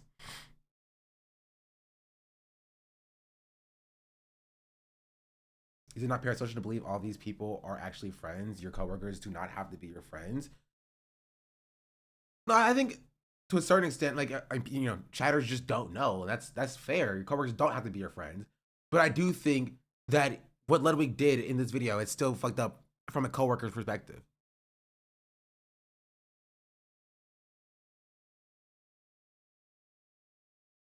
Asmongold or Pyrotechnical or whoever the fuck. Pyrotechnical. Right? Like there are people who still consume drama videos who are mogul male enjoyers who will then, you know, come in and try to goad me into it. But it's just not something I'm interested in participating. Like I am pyrotechnical. And it's not fear. It's not because I was told not to.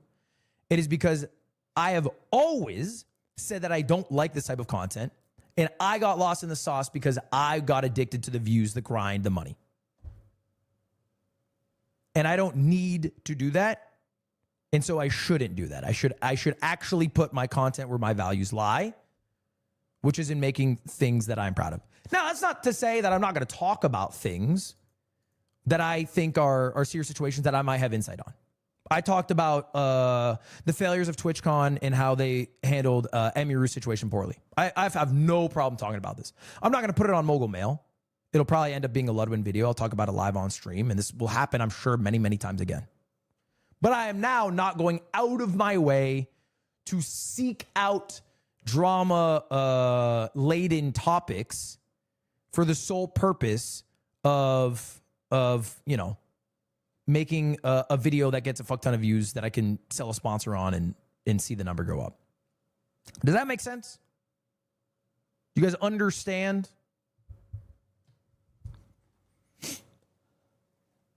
And look, we'll have people come in and say shit like,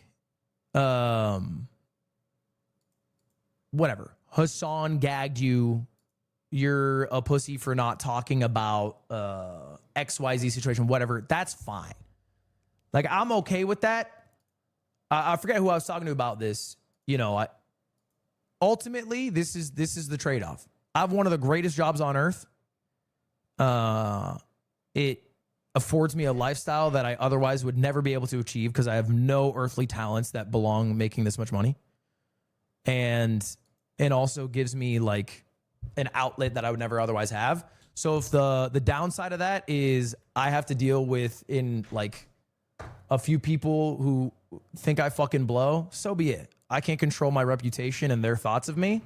I genuinely wish anyone who comes in here feeling some type of way about me a wonderful life. God bless you and your fam. But it won't stop me, and it also won't change what I'm motivated to do. And that's it.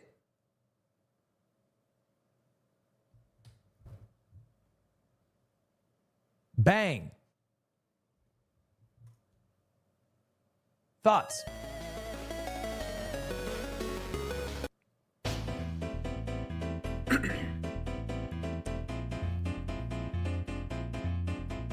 Cool story, but what about the latest drama? Okay. I disagree. I think there's some value in the videos, not all. Yeah, but any videos that might have had value are still topics that I'll talk about, right? Because I agree with you. Like, I think it's important for me as a Twitch streamer to speak up when Twitch does something wrong. Even if it's a drop in the bucket of all the Twitch streamers who talk about it, I will still talk about it. But I can do it on this stream, and we can upload it on Ludwin. It doesn't mean I have to bring back Mogul Mail.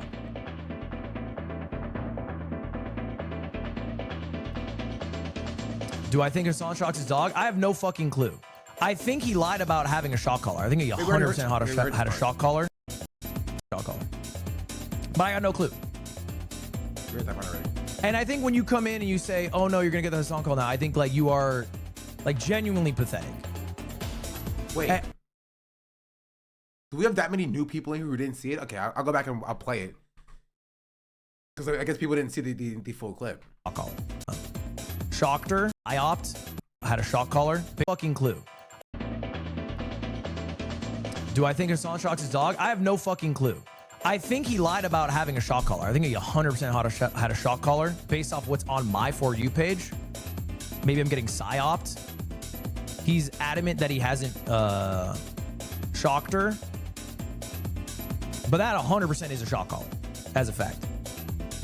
I feel like that shit is 100% a shock collar. But I got no clue. I'm sorry. That's so funny. That's so funny. That's so funny. That's like there's not a better clip that exists of Ludwig like straddling the fence than that. It's perfect. It's perfect. Ain't that your friend? Can't you text them? Oh, but they're not friends, chat. Don't you know? I will say that I do think he's like, I think he has Hassan's number. He could call Hassan, even if you're like coworker friends. You feel me? Like you could just call and ask him. That is something you can do. Friends are not friends, but if he is not friends, right? Then I guess there's no reason for him not to do so. You know, why not just go off of your For You page? You feel me? That's the equivalent of like using the Office analogy, like just listening to the gossip, right? This person that you have lunch with every like once a week. You know what I mean? In the office, on the office roof. You feel me? You're just chilling, eating lunch with them once a week. You hear that he, I don't know, hit his girlfriend or whatever through the office gossip. And like, yeah, you could just go to your weekly lunch meeting and just ask him if that's true. Or you can just believe it's true and then go share the gossip around anyway. Why not? Why not?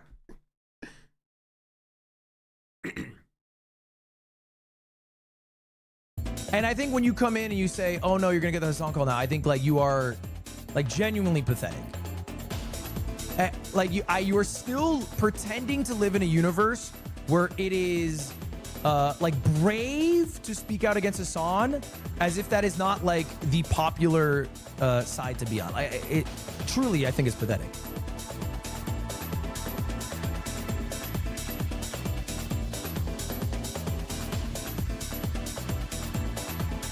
And by the way, like I get pushed a lot from like certain audiences. Like I got absolutely shit on by Destiny's audience for how I covered the adpocalypse. I was so fucking right, dude. Oh my God. They wanted so badly deep in their hearts for Twitch's AdSense to have been chopped and for it to have been Hassan's fault. And not for defending Hassan. I didn't give a shit about that. Just because I'm a fucking Twitch streamer who's been on the platform doing it full time for 7 years with conversations with other Twitch streamers, I knew that the adpocalypse was fake. And it was actually just one, maybe two partners who pulled out of their ad slots. But the AdSense was totally fine. Calling that shit an adpocalypse was like insane delusion. And I got roasted for that. I mean, this is what I said. Right, and I got roasted for it too, to be entirely fair. Like, I said it originally, right? I said that like there's no proof and no evidence. Check out my VODs from last year. There's no evidence that like there was like an adpocalypse where like advertisers were like drastically pulling out. All that happened was just the ad revenue for like the political category evaporated, right? And you have freaking Devin Nash, who is still out here running around acting like he knows Twitch. Dog, you've been on the platform, right, for 12 years, and you couldn't see that? For like 12 years, and he's like, no, the apocalypse is totally real, guys. A year later, you don't hear about it ever. Literally, you just don't hear about it ever. And I told y'all that it was fake. I told y'all that it wasn't real. I said it before Ludwig did, actually.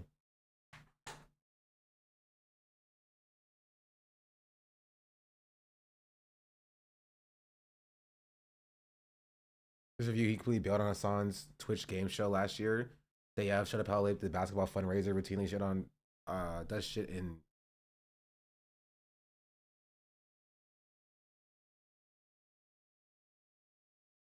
Does shit life, the stream we're watching. He's never been a friend of Hassan.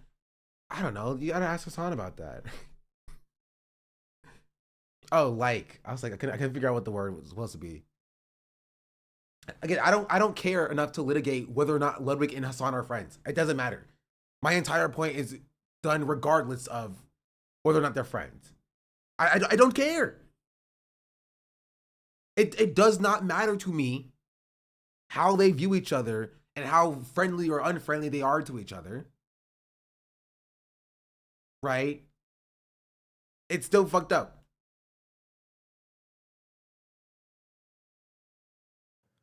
And I was right. I was right the whole time. So I think, you know, that's the tough thing, right? That's the tough thing. And it takes months to be vindicated. I've been vindicated. I feel phenomenal about it. But it takes months sometimes. And I had to tank it. And people are like, well, he only said that because he's fucking protecting his son. No, I'm just right. I'm just right because I'm good at my job.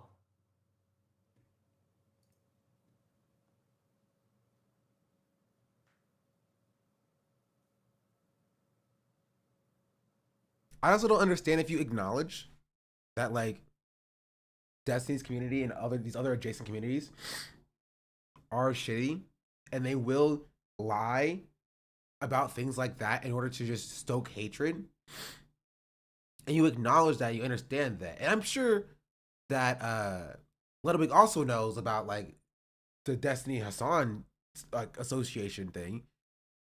Like, maybe this is because of my perspective, and I speak out about things that I find are important. I don't see why you wouldn't just, like, I don't see why it wouldn't lead you to the side of, like, just defending Hassan on principle of that being the right thing to do.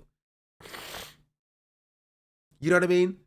If you agree with Hassan politically, and you understand that people like Hassan, people like Destiny who shit on Ludwig, people like Ethan Klein who shit on Ludwig, people like Tectone who shit on Ludwig, all these people also hate Hassan because it's the popular thing to do, and you acknowledge all of that.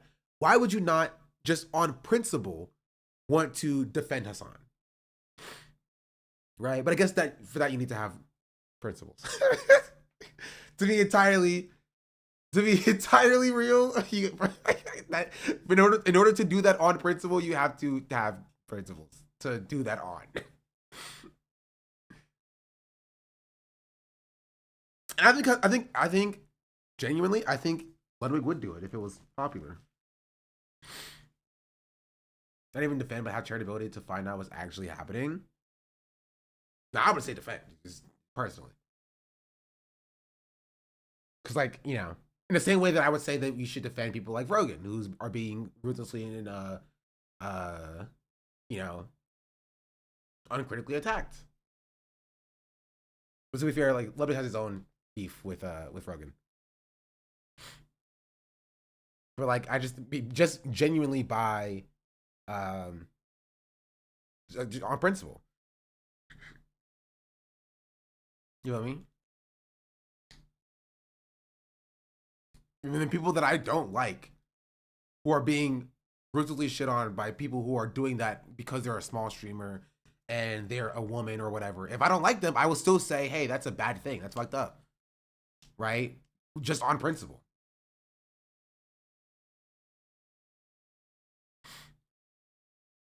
You know? That's just me though. That's just me though. That's how I feel. Talent enthusiast, thank you for the 12 months. Happy birthday. Okay, aka Warwick, thank you for the 18 months.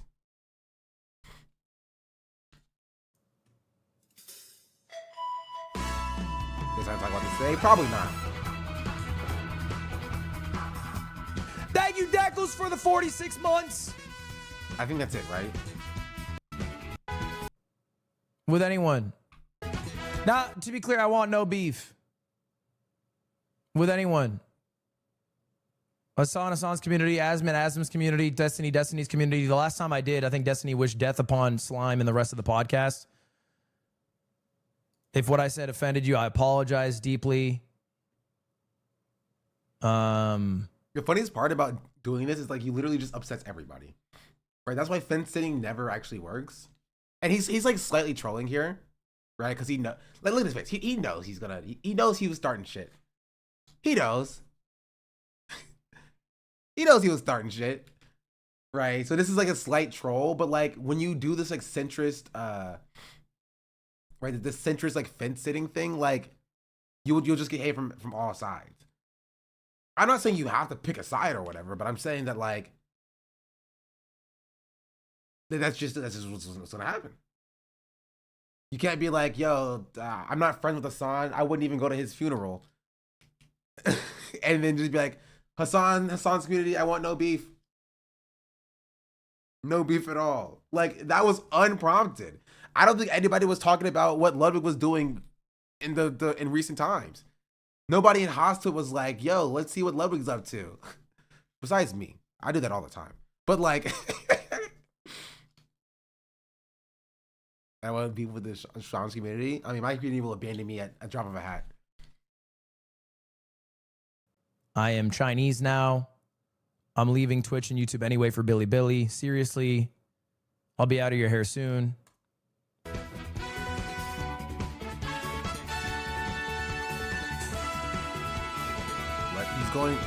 He's going to China. That he is a joke about him going to China. He's going to China soon.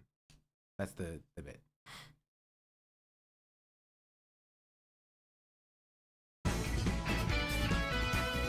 Chinese Ludwig is growing on me. Okay, I think I that's would it. follow you to Bilibili. I think that's it. You feel vindicated now? I mean, how am I supposed to feel? You feel me? Is Hassan also going to China? Interesting. Interesting. I don't know if he's going to China with Hassan. That would be funny though.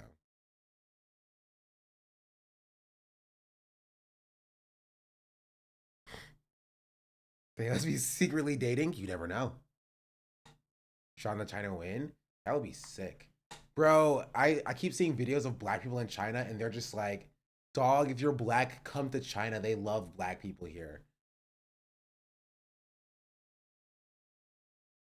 I don't think they were going at the same time, but they might have met up at some point. They finally understand. But because the Jimmy Fallon of Twitch, that's crazy. Anyway, that's the point. I don't know if there's anything else. That fully covers what I saw and wanted to talk about.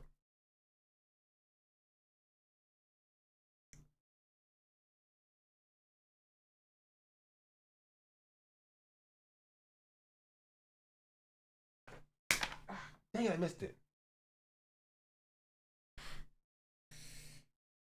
But yeah.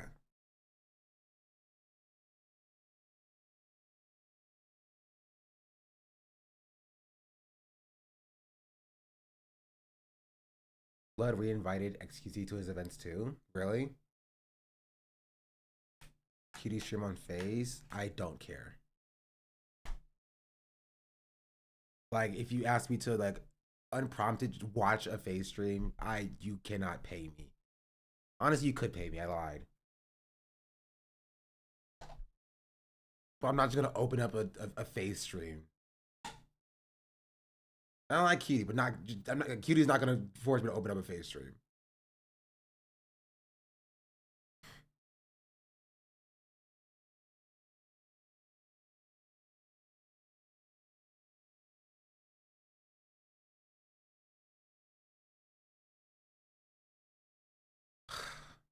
Until I watch FaZe, I feel like I'm watching a whole stream with Turn Me to Dust. Jason is cool though. I mean, yeah, but like, I don't find myself being like, I need to see what Jason is doing right now. You see your rage and Lud streams very problematic? No. I think I saw something about it. About like Ludwig's black stepdad or something.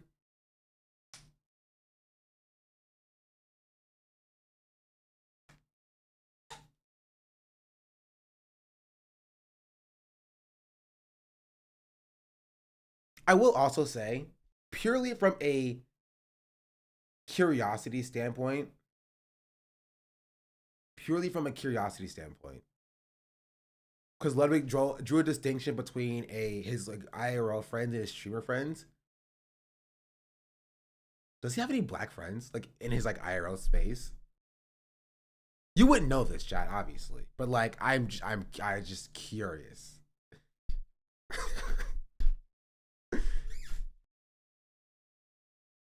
I doubt it. I don't think so. What a crazy question. No, I stand by it. This is the question. This is literally the like one of the first questions I think about whenever I see any streamer. Right? Because I do also acknowledge and understand that like what you see on streamers doing like in real life is different than like what they do in like on their stream. Right? And so I think I'm like, I wonder if they have any black friends. Cause like the answer is no for a lot of people. A lot of people do not have any black friends. A lot of non-black people. How would we know? You wouldn't. That's why I wasn't asking you. I'm just saying that's something I think about. You know? He's hard pressed to even invite black people to his events. Yeah, but he could have a lot of black friends IRL, but not a lot of black streamer friends. You don't know. You don't know these people, chat. Connor covered his Nazi tattoo. It took 20 years.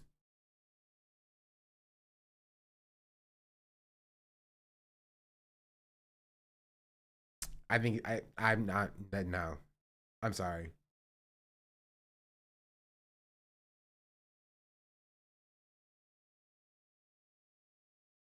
Does a Dominican friend count?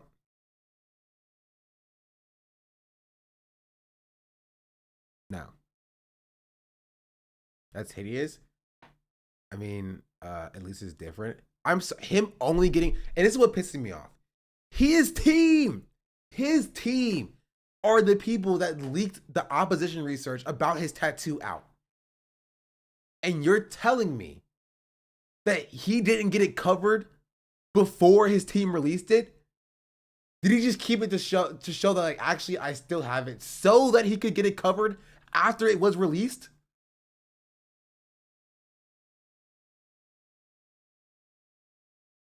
Like, what are we talking about? A black person can stand being around Ludwig 24/7 AVE. To be fair, Ludwig is not doing AVE 24/7. I don't believe he just does it around phase, right? Ludwig only slips and code switches into AVE when he's around like the phase boys. Is that in the digital symbol? I wouldn't be able to tell you.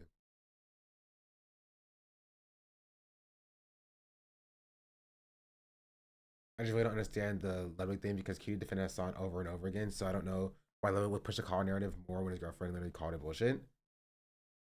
I don't know. Why did Ludwig do anything? I don't freaking know. Okay, I can't tell you. I literally can't tell you. Ludwig just be doing stuff.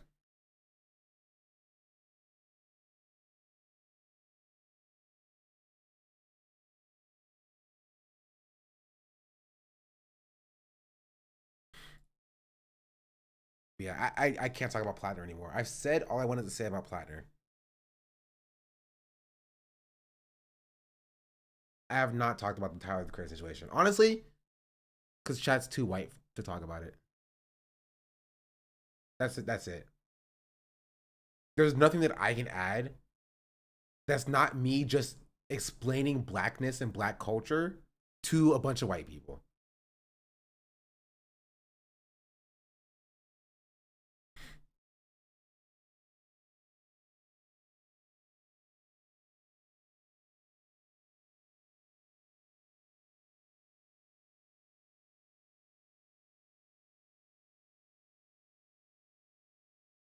Okay, TwitchCon. Oh, we can talk about TwitchCon, yeah.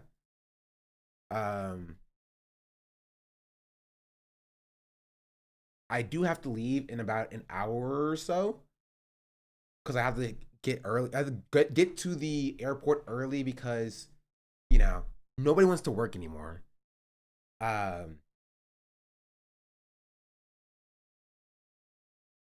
So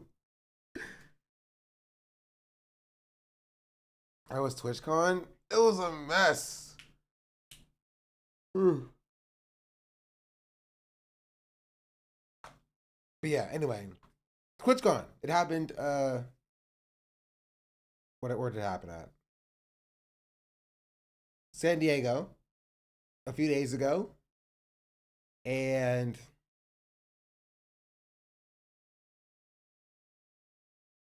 Yeah, we'll talk about it. Relax, chat. We'll talk about all of it. It was a mess. It was a mess. Everything went wrong. There were a lot of problems. Ooh, I got the funniest picture, chat. You want to see it? Hold on. Hold on.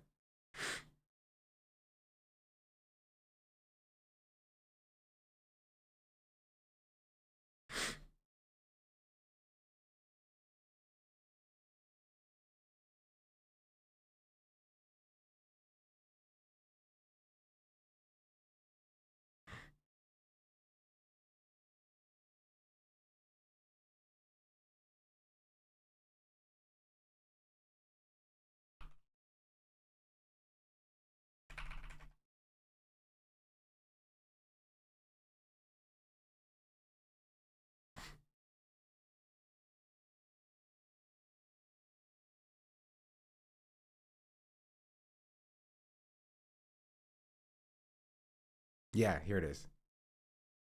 What? You need a video extension to display? That's so stupid. Wait, I can just do this.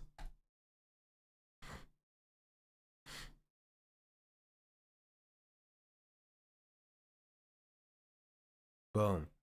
I just saw like 30 freaking security guards just standing in a circle. It's not 30, it was like 20. They're just standing here.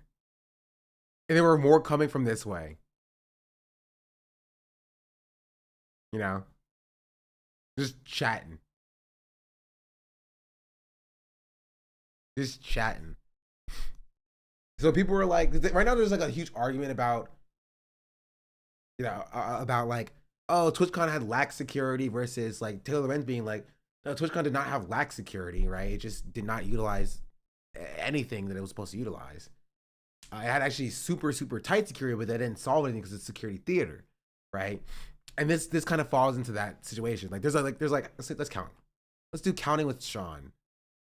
There's 1, 2, 3, 4, 5, 6, 7, 8, 9, 10, 11, 12, 13, 14, 15. There's 15 security guards just standing in this area here. Plus there were more over here too. Did you see a trash talk Taylor? No, I did not see that.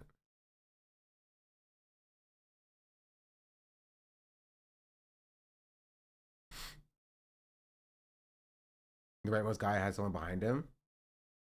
Oh, this guy. So 16. Right. So like there were like a lot of security. It's not like Twitch. I do think I do also think that Taylor's being misrepresented. Right. She's not saying that like nothing went wrong at TwitchCon. Right. She's saying that there is a lot of security there, which there was.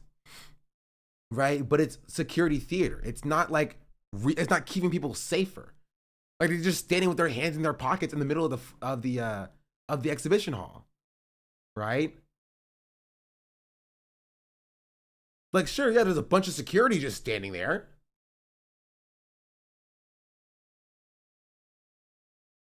So there's a lack of security. There is not a lack of security, but there is a lack of security. You know what I mean?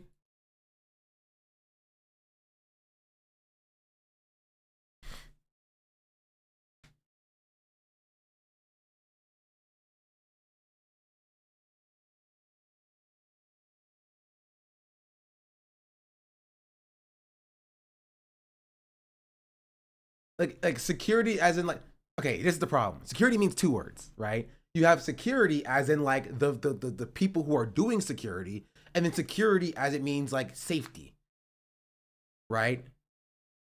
There was not a lack of the first kind of security, right? There were security officers everywhere. They were just, you know, standing around. So there were not a lack of these kinds of security, but it was a lack of like security of the streamers there because they would just be, I don't know, standing around.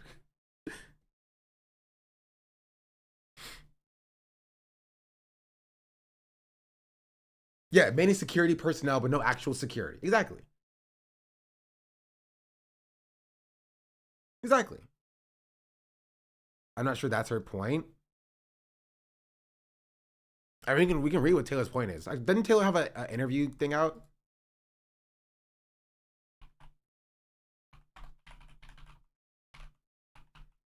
There wasn't a lack of personnel. It was lack of personnel doing their job. Exactly. A lot of their rise has come because they just literally will create hundreds of clips from a single stream, often posting them while the stream. I think Cinna jumped the gun on her critique of what she said. It's crazy to think Taylor would run defense for Twitch. Yeah. It's still not. As live streaming becomes an increasingly dominant form of entertainment. The issue is not even just with like, even FanFan was mad about the ineffective overcorrection security. Twitch assigned a security guard to pretty much follow her everywhere, even outside the convention hall when they wouldn't let her, and wouldn't let him leave her alone even when she asked. Yeah. I was saying there are multiple people also saying that Twitch security door just depend on which entrance you went to. Some of them were making mask people even with health issues to unmask, while others were in locations barely even scanned wristbands. Yeah, but it's also not like people weren't manning the doors. You know what I mean? So it's just like having 30 more people at each entrance would not stop that from happening. You feel me? If those 30 people did the same shit that the people that there were 3 people there doing. You know what I mean? Which is why flooding the convention with just more armed guards, so you had like 1 armed guard for every 10 convention goer, you're not solving anything if they're all just standing in a circle doing nothing anyway. You know? It's like if you ever worked at fast food, right? If you ever worked at fast food, you feel me? If you ever worked at fast food and you realize like, oh, why is this establishment so understaffed? And then the boss just brought in like 5 or 6 more people to work the registers, right? But there's only 3 registers. So you're gonna have like 5 to 6 people just sitting around jerking off doing nothing.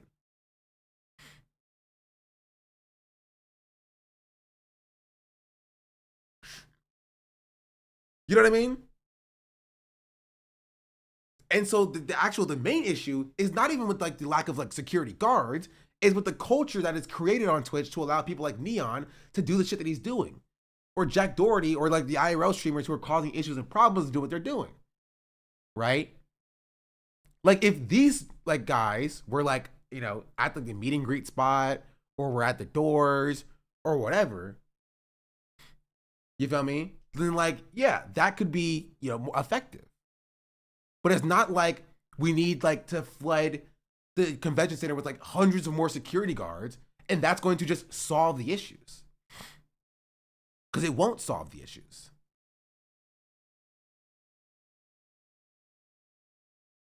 You know what I mean?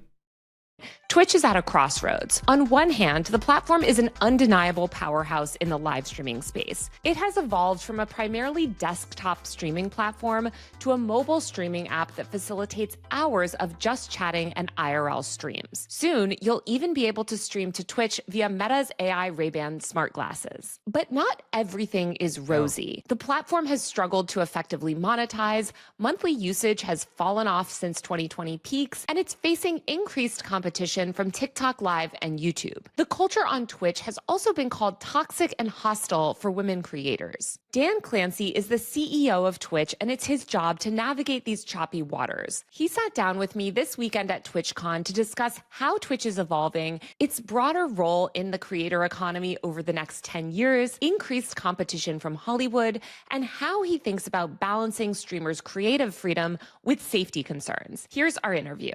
Dan, thanks so much for chatting with me. Great to meet you. Also, huge thank you to Stream Elements for setting all of this up. Oh, nice. I could not get it set up myself. First of all, I want to ask you, how would you define Twitch's mission in 2025? I think our mission in 2025 is more relevant than ever, and it fits, you know, as we talk about creating belonging through our streamers and the communities they create. I often talk about how, in many ways, social media has become antisocial. Sitting and swiping in your phone doesn't connect you to people, and I think that's one reason why we've seen this enthusiasm around Twitch, because I think people more than ever are looking for authentic connections with both other people, but also with the people, you know, in this creator economy. There's a distance when you're just watching something on, you know, a short form platform, and there's an authenticity that, you know, you can't hide when you stream. And so I think it's really going to the roots of what has made the foundation of Twitch, which is really community. I feel like every app has been entering the live streaming space lately. I mean, obviously TikTok's been investing so heavily in live. We've got Substack Live now even. We're also seeing a lot more multi-streaming, right? Which is, you know, sort of becoming more of a thing. How do you think Twitch differentiates itself in this like increasingly crowded live streaming market? Now this whole, everybody building a live streaming, it's actually been happening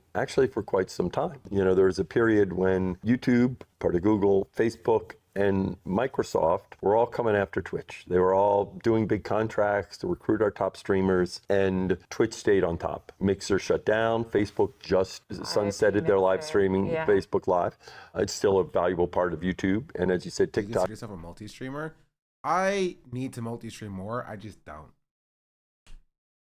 There are benefits to multi-streaming, but I just don't, honestly. I think my problem is that, like, this is not my full-time thing, so I don't take it as seriously as I probably could or should.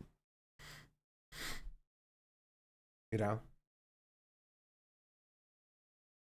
Doing it now. But I think the reason we were able to stay where we were during that period is the same reason why now I actually think it's good for us. Twitch is a community-centric live streaming app, and we focus on live streaming. And it's really important that the way you get a sense of community is that shared experience together.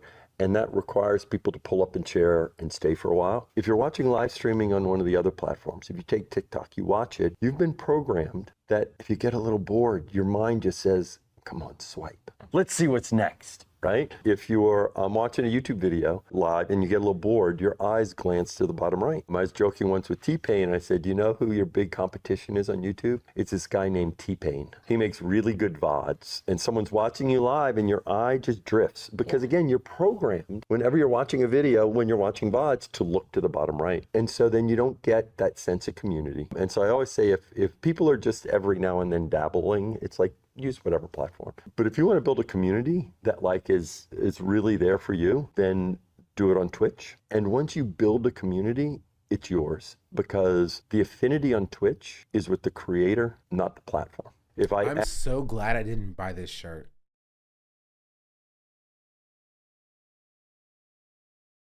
I was like, I can make a fit with that.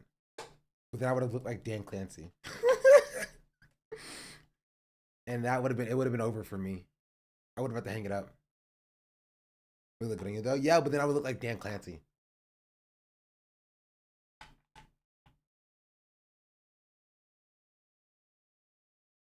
Asked you who are your top 5 TikTok creators, you'd have a glazed look over your face because you wouldn't be able to think. He said that during the Q&A. Bro is using the same Q&A lines. Bro did this interview and then left and went to do the Q&A and did the same exact thing. And it's cool though. Sure. No CEO is cool. I hate to be the bearer of bad news. The cool CEOs don't exist.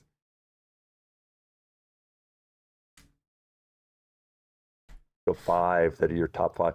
If you ask any Twitch fan who are your top 5 Twitch streamers, they'll give you the answer right away because the affinity is with the Taylor put the Ludwig here.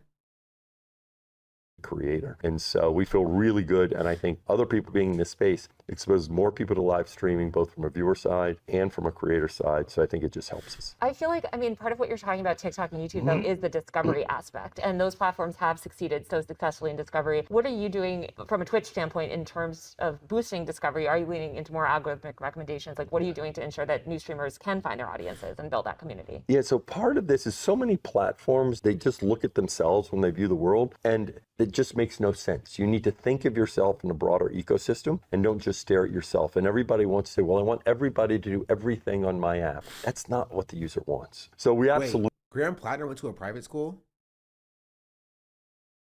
are focusing on things for discovery on our app. But sorry, I got so distracted. Focus. The difference you're talking about is more a difference of short form versus long form. And short form content, if you know, on TikTok, you might see 2,000 creators in a week. Yeah. On YouTube, you might see 500. On Twitch, you might see 10. And so the thing that creates the community on Twitch. The fact that you stay on the live His family's stream. wealthy.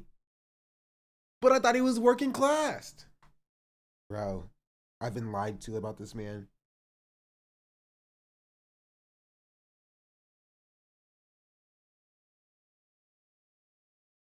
Do you see the tattoo cover up? There's 1919 on his arm, as is the 19th letter of the alphabet.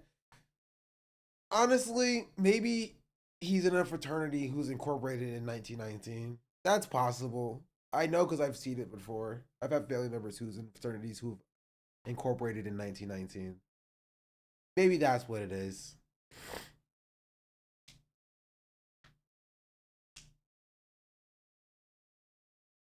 Is that seen as a Marine thing? I thought it could also be that.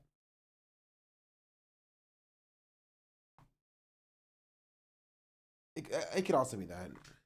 Is his name even Graham? I don't even know at this point. Right? I don't even know. Maybe his real name's Adolf. In a long form experience is the thing that makes discovery hard. So we absolutely are investing in helping people create clips, but we're very clear we don't want to, be a short form content. We are a live platform. We don't want to worry about discoverability. Like discoverability, that's for short form content. We are only a live streaming platform. You got to get discoverability elsewhere. Thanks, Dan. Man, it really makes people want to be Twitch streamers specifically, instead of just content creators. Right? Like you have kids waking up and be like, I want to be a YouTuber. I want to be a YouTuber. I want to be a YouTuber. Right? And now you have kids being like, I want to be a streamer. Not I want to be a Twitch streamer. I want to be a streamer. So if there is another platform that does come up and compete with Twitch, you're going to lose those people too.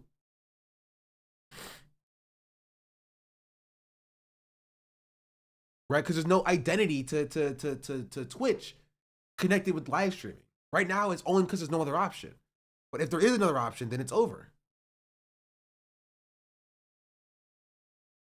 Why you get community. So we're investing for our platform, but a big part is also getting people to take their content from cool stuff that happens on Twitch, post it on other platforms, because you want your content to find your audience. And that's no different if you create a podcast, right? And you distribute your podcast through various different platforms, but then you create shorts that you'll put on TikTok, because that's how you are finding your audience, not just new viewers. That's also how you stay top of mind with your existing viewers. You talked about the kind of the unique bond that people have, and I've seen it so much firsthand of like this very deep parasocial bond, I would say, with Twitch streamers really specifically. I think that reaches a level that doesn't even happen on platforms like YouTube and others. Obviously, we saw one Twitch streamer yesterday, Amaru, get assaulted by a male fan, and a lot of streamers have, especially female streamers, have talked about, the danger that they feel from these sort of toxic, I guess, parasocial kind of creeps. What are you guys doing to prioritize safety? Because I know also a bunch of Twitch content creators said that they were too scared to even come to TwitchCon this year, just in case something like what happened yesterday would happen. Yeah, so the safety of our creators is the top priority. The challenge we face is a challenge in today's society. It's not limited to Twitch, it extends throughout our society. I do think that when you're live streaming, in many ways, since you control your community and you can ban people, you can make it so that those people that you don't want engaging with you and participating with you aren't there. Stop. Dog said, just ban them, right? We give you the tools to ban them. Maybe these women should have went out of the way to ban them more. This is like kind of victim blaming. It's gross. Use other short form content and people say all sorts of stuff. Well, I can't stop that. But when I live stream, they basically don't bother me. Now, what happened yesterday obviously was something. Oh, they don't bother you? Yeah, Dan, because you're not a lady. You're not a woman. Also, you're old. It's a sneeze. Oh gosh.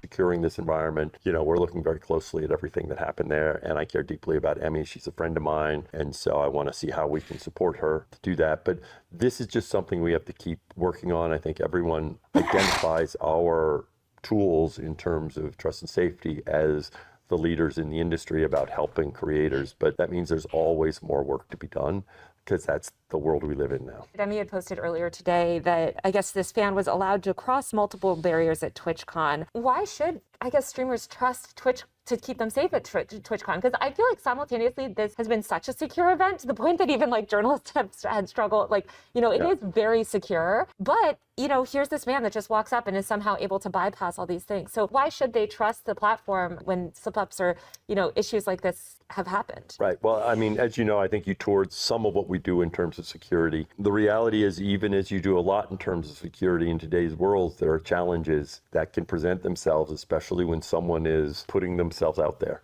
right? And so, we try to work very closely with each creator about what they want to do and what works for them. So I don't want to get into any, specifics or details, but part of that is working with creators and, trying to find, and right now we're definitely, ramping it up to make sure creators know that we have the resources there to help them figure out what's right for them. We've also seen this record assault on free speech by the Trump administration and efforts to increasingly target online speech, obviously targeting platforms like yours. What are you doing to protect freedom of expression on the internet? The good news is so far, I think we already were in a slightly different place. We have a set of community guidelines that focus not on what you say, but how you say it, okay? And we're very serious about trying to figure out how to apply those consistently across. And so far, we have not had any I challenge. wonder if this is in the Purple Lounge. Do you think Twitch should institute a function like a total ban? Because chat only bans...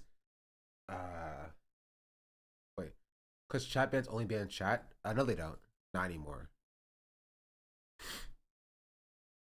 Chat bans chat, and streamers can toggle a feature that bans them from watching the stream too.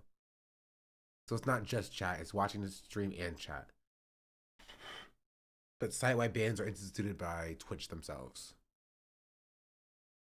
In terms of the areas you're talking about. I think that's in part because, we've always been sort of balanced in terms of that. And I think there's something about live that makes it, less prone to some of the challenges that happen on other platforms. They tried to, for some reason, involve you guys in the Charlie Kirk stuff, wanted to haul you in front of Congress. I think that hearing is sort of indefinitely postponed. But are you doing anything to sort of proactively ensure that you can sort of protect the people on your platform from government pressures around speech? Yeah, the interesting thing is, as you talk about proactively do it, the biggest thing is you need to be ready to respond when there's a challenge, right? So we are, if that happens, again, it hasn't happened. I think people express a wide range of views on the platform, and there hasn't been a big issue there. But we're ready if something does, challenge. Why do you think that you guys got dragged into that when it was like sort of following the Charlie Kirk shooting? There didn't seem to be any connection. There's no connection. I think it's purely what I'll call is company association. They need some number of N people. If you did a cluster of companies that, end up having users that overlap, and you had Reddit and Discord and Steam, and you say, tell me the fourth company, and you can't mention one of the big ones because you have to have balance. You can't mention X or Facebook or YouTube. Then it's like, well, what's the fourth? So it's proximity. I don't think, to me, I'm not that worried about it because I think, he had no experience. We do not have this problem of radicalization on Twitch. It's a public forum. We don't have these private groups. One way to think of it is, if you really view this from a honest and sincere perspective, these things are trying to get information. And to be honest, they probably don't know that much about Twitch, right? They're not Twitch users. So I feel really good that we have, in terms of them trying to understand this landscape, they'll realize, Twitch doesn't really fit with these other ones.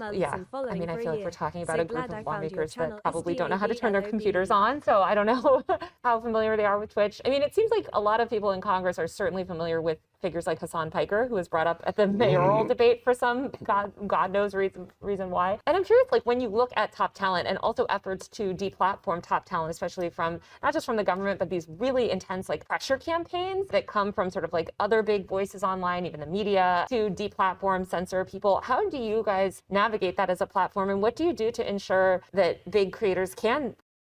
I feel like they can add an IP ban per stream easily. I don't know if that's how that works, chat.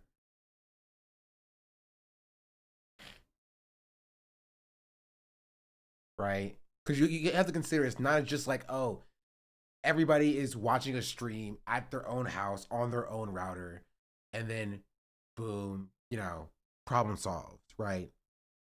Like, people watch streams in dorms, people watch streams in on public internet. And so because like IP bans are rare, you don't really run into many issues where that's the case or where that's a problem. But like if you just have consistent like IP bans that streamers can dish out, you're going to see a lot more like people just getting hit for like no reason. Continue to remain on Twitch, because we've seen other platforms cave to public pressure to deplatform their own creators. Sorry, right. I think a big part of it is having a clear North Star. Like you need to understand what your policy is and what you think is right, and then you need to be willing to just consistently apply it. The reality is in today's social media world, no matter what you do, there will be those people who want to attack you in some. People have static IPs So it's you not necessarily can't- about static IPs and more about like, I don't know how to describe it. They have their ways of instituting a ban that like you can't necessarily get around, right? Sometimes it's like using your devices like MAC address, right? Sometimes it's, you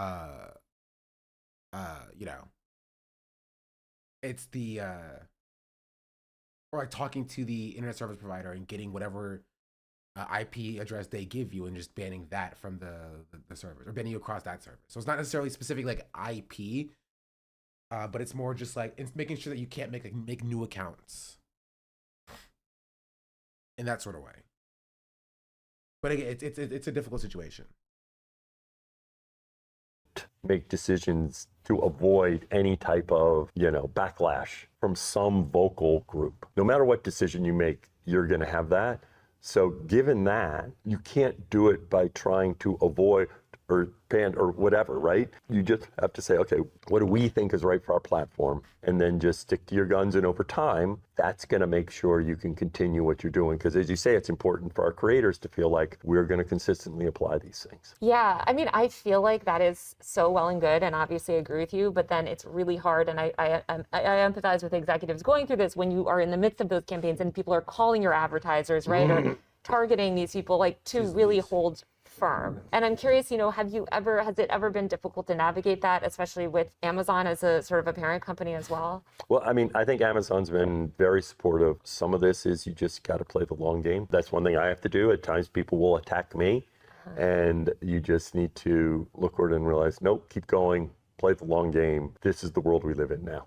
Yeah. Speaking of Amazon, Twitch sort of started out or was acquired a long time ago, right, as sort of build out Amazon Gaming. It's sort of gone through like all these different iterations. I'm curious, I think Twitch has had 4 years of declining users, struggling to make a profit. How should creators feel about the future of Twitch? And, Amazon is... Yeah, it doesn't matter if people use different providers between mobile, home, etc., and VPNs, which will never be because it's an IP or a series of IPs that it can pull from a single IP. I mean, yeah, obviously there's always ways to get around it. You're never going to have a catch-all solution that's going to like ban a user, which means that they can never, ever, ever make another account ever again on Twitch, right? You will never have that. That will never exist, right? What's stopping them from physically just getting up, opening up a virtual machine on their freaking MacBook, going to a freaking McDonald's and signing in and making a Twitch account there, Like it's like locks. Like, obviously, there are people who could pick locks. Obviously, that there are people who can drill locks out. The point of locks is to, like, make it harder, right, for people to break into homes. Like, they try to door, oh, it's locked, I believe. Right? Obviously, the most fanatical people will just find a way to break the window, right? But, like, the lock will keep 99% of people out the house in the first place. And that's what bans are supposed to be. It's impossible to just make sure that nobody ever gets through a ban situation. You ever worried, I guess, that they're concerned about the fact that Twitch isn't growing or that it's not meeting their... So Jordy, thank you for the 9 months. It made me think for the 22 months. Goals. Well, this I'd say the one part as you're saying that I would disagree with in terms of when you say struggling to make a profit. Okay. Ultimately, the question is, do we have a sustainable business that works? Part of what we've been doing is looking really closely at how we run the business, right? We used to have a different approach in terms of doing these contracts with creators that were expensive. And we made a number of, tough choices with, like Korea, which was not something that because of the streaming costs. And actually, I feel very good about where our business is right now, in terms of what I'll call is the sustainability. We don't talk about where we're at now in terms of, profitability is this one point in time, really what you want to do is understand, does our business work? When you look at the I hate cost to of cut you off, content, chat, the cost of but I have to go. I have to leave in exactly 1 hour, and I have to take a shower and finish packing. You may not see me for the next 2-3 days, but I'll be back. And then normal streams for about 10 days, and then I have to go to Barcelona. So you may see IRL streams in Barcelona, maybe, potentially, maybe, who knows. And then after that, right, in November, you will see normal streams again. So you will see normal streams from there until December, wait a minute. Is the Streamer Awards even happening?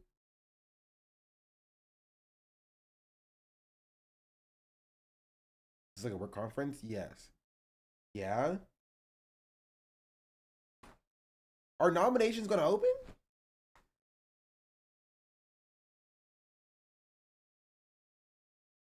I wouldn't blame Kitty for not having them. Me neither. I actually wouldn't. October 25th? Dang it, I'll be at my conference. Chat, don't forget about me. Don't forget about me. Please. Don't forget. Don't vote for somebody else. You cannot. Vote for Shauna Black for Rising Star. You know it. I know it. Shauna Black for Rising Star.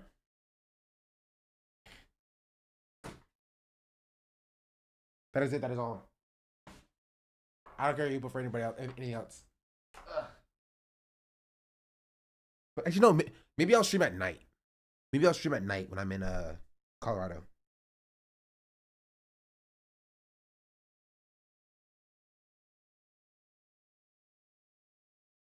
Which means I have to bring my IRL streaming stuff with me.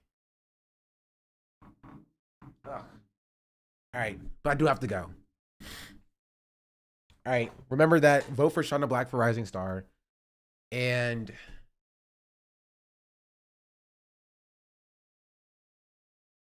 that's it. Oh, put stuff in my subreddit. I made a subreddit. Let me see.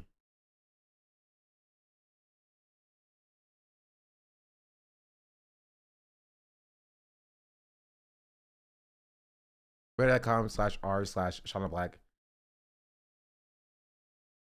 Put stuff you want me to talk about in there so I don't lose it. And follow my Twitter because that's where I post stuff, and I will continue to post stuff. And Graham Plattner, I don't think is very good. Is my hot take.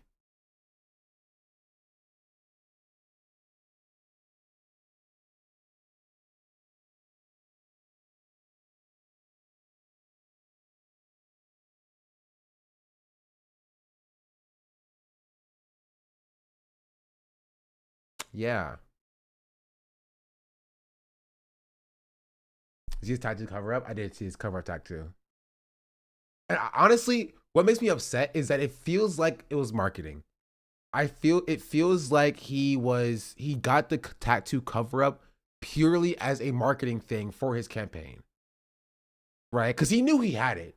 And he knew that there was opposition research against him for it. And so his team leaked that he had the tattoo just so that he could go out the next day and get it covered up to be like, see guys, I'm no longer a Nazi anymore. Ha ha ha. I'm cool. And I don't necessarily like that very much. Because that, you know, if I found out that I had a Nazi tattoo, it would be that same day. I would not be doing podcast interviews. I would not be doing podcast appearances. I would not be posting about it. I would be at the tattoo shop that day getting it covered up.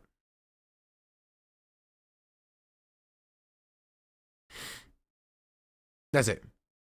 And I think it's gross the way he's acting about it. And I think it's also gross the way that other people are acting about it. Right? Like, I'm sorry if I see one more white person tweet about how, guys, you have to let this slide because he's as progressive as we're going to get in Maine. And I'm just like, Guys, don't talk about his tattoo. Don't do it, please. Please don't talk about his tattoo. Don't talk about it.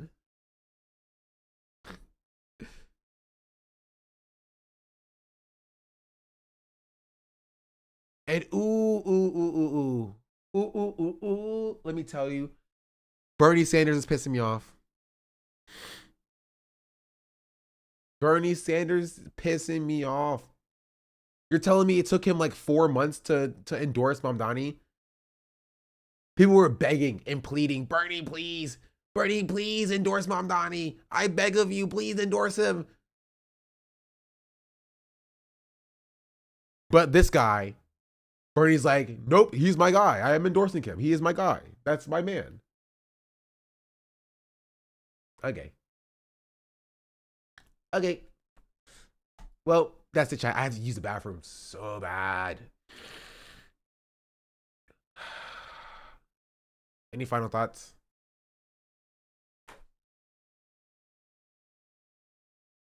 Thank you for all the subscriptions. I appreciate it. We're almost at 1,000. So that's cool. Ooh. Cause I got a drink. I ain't gonna blink, but I got it. Ooh. Oh, Zach's covering the Taylor thing that I was watching.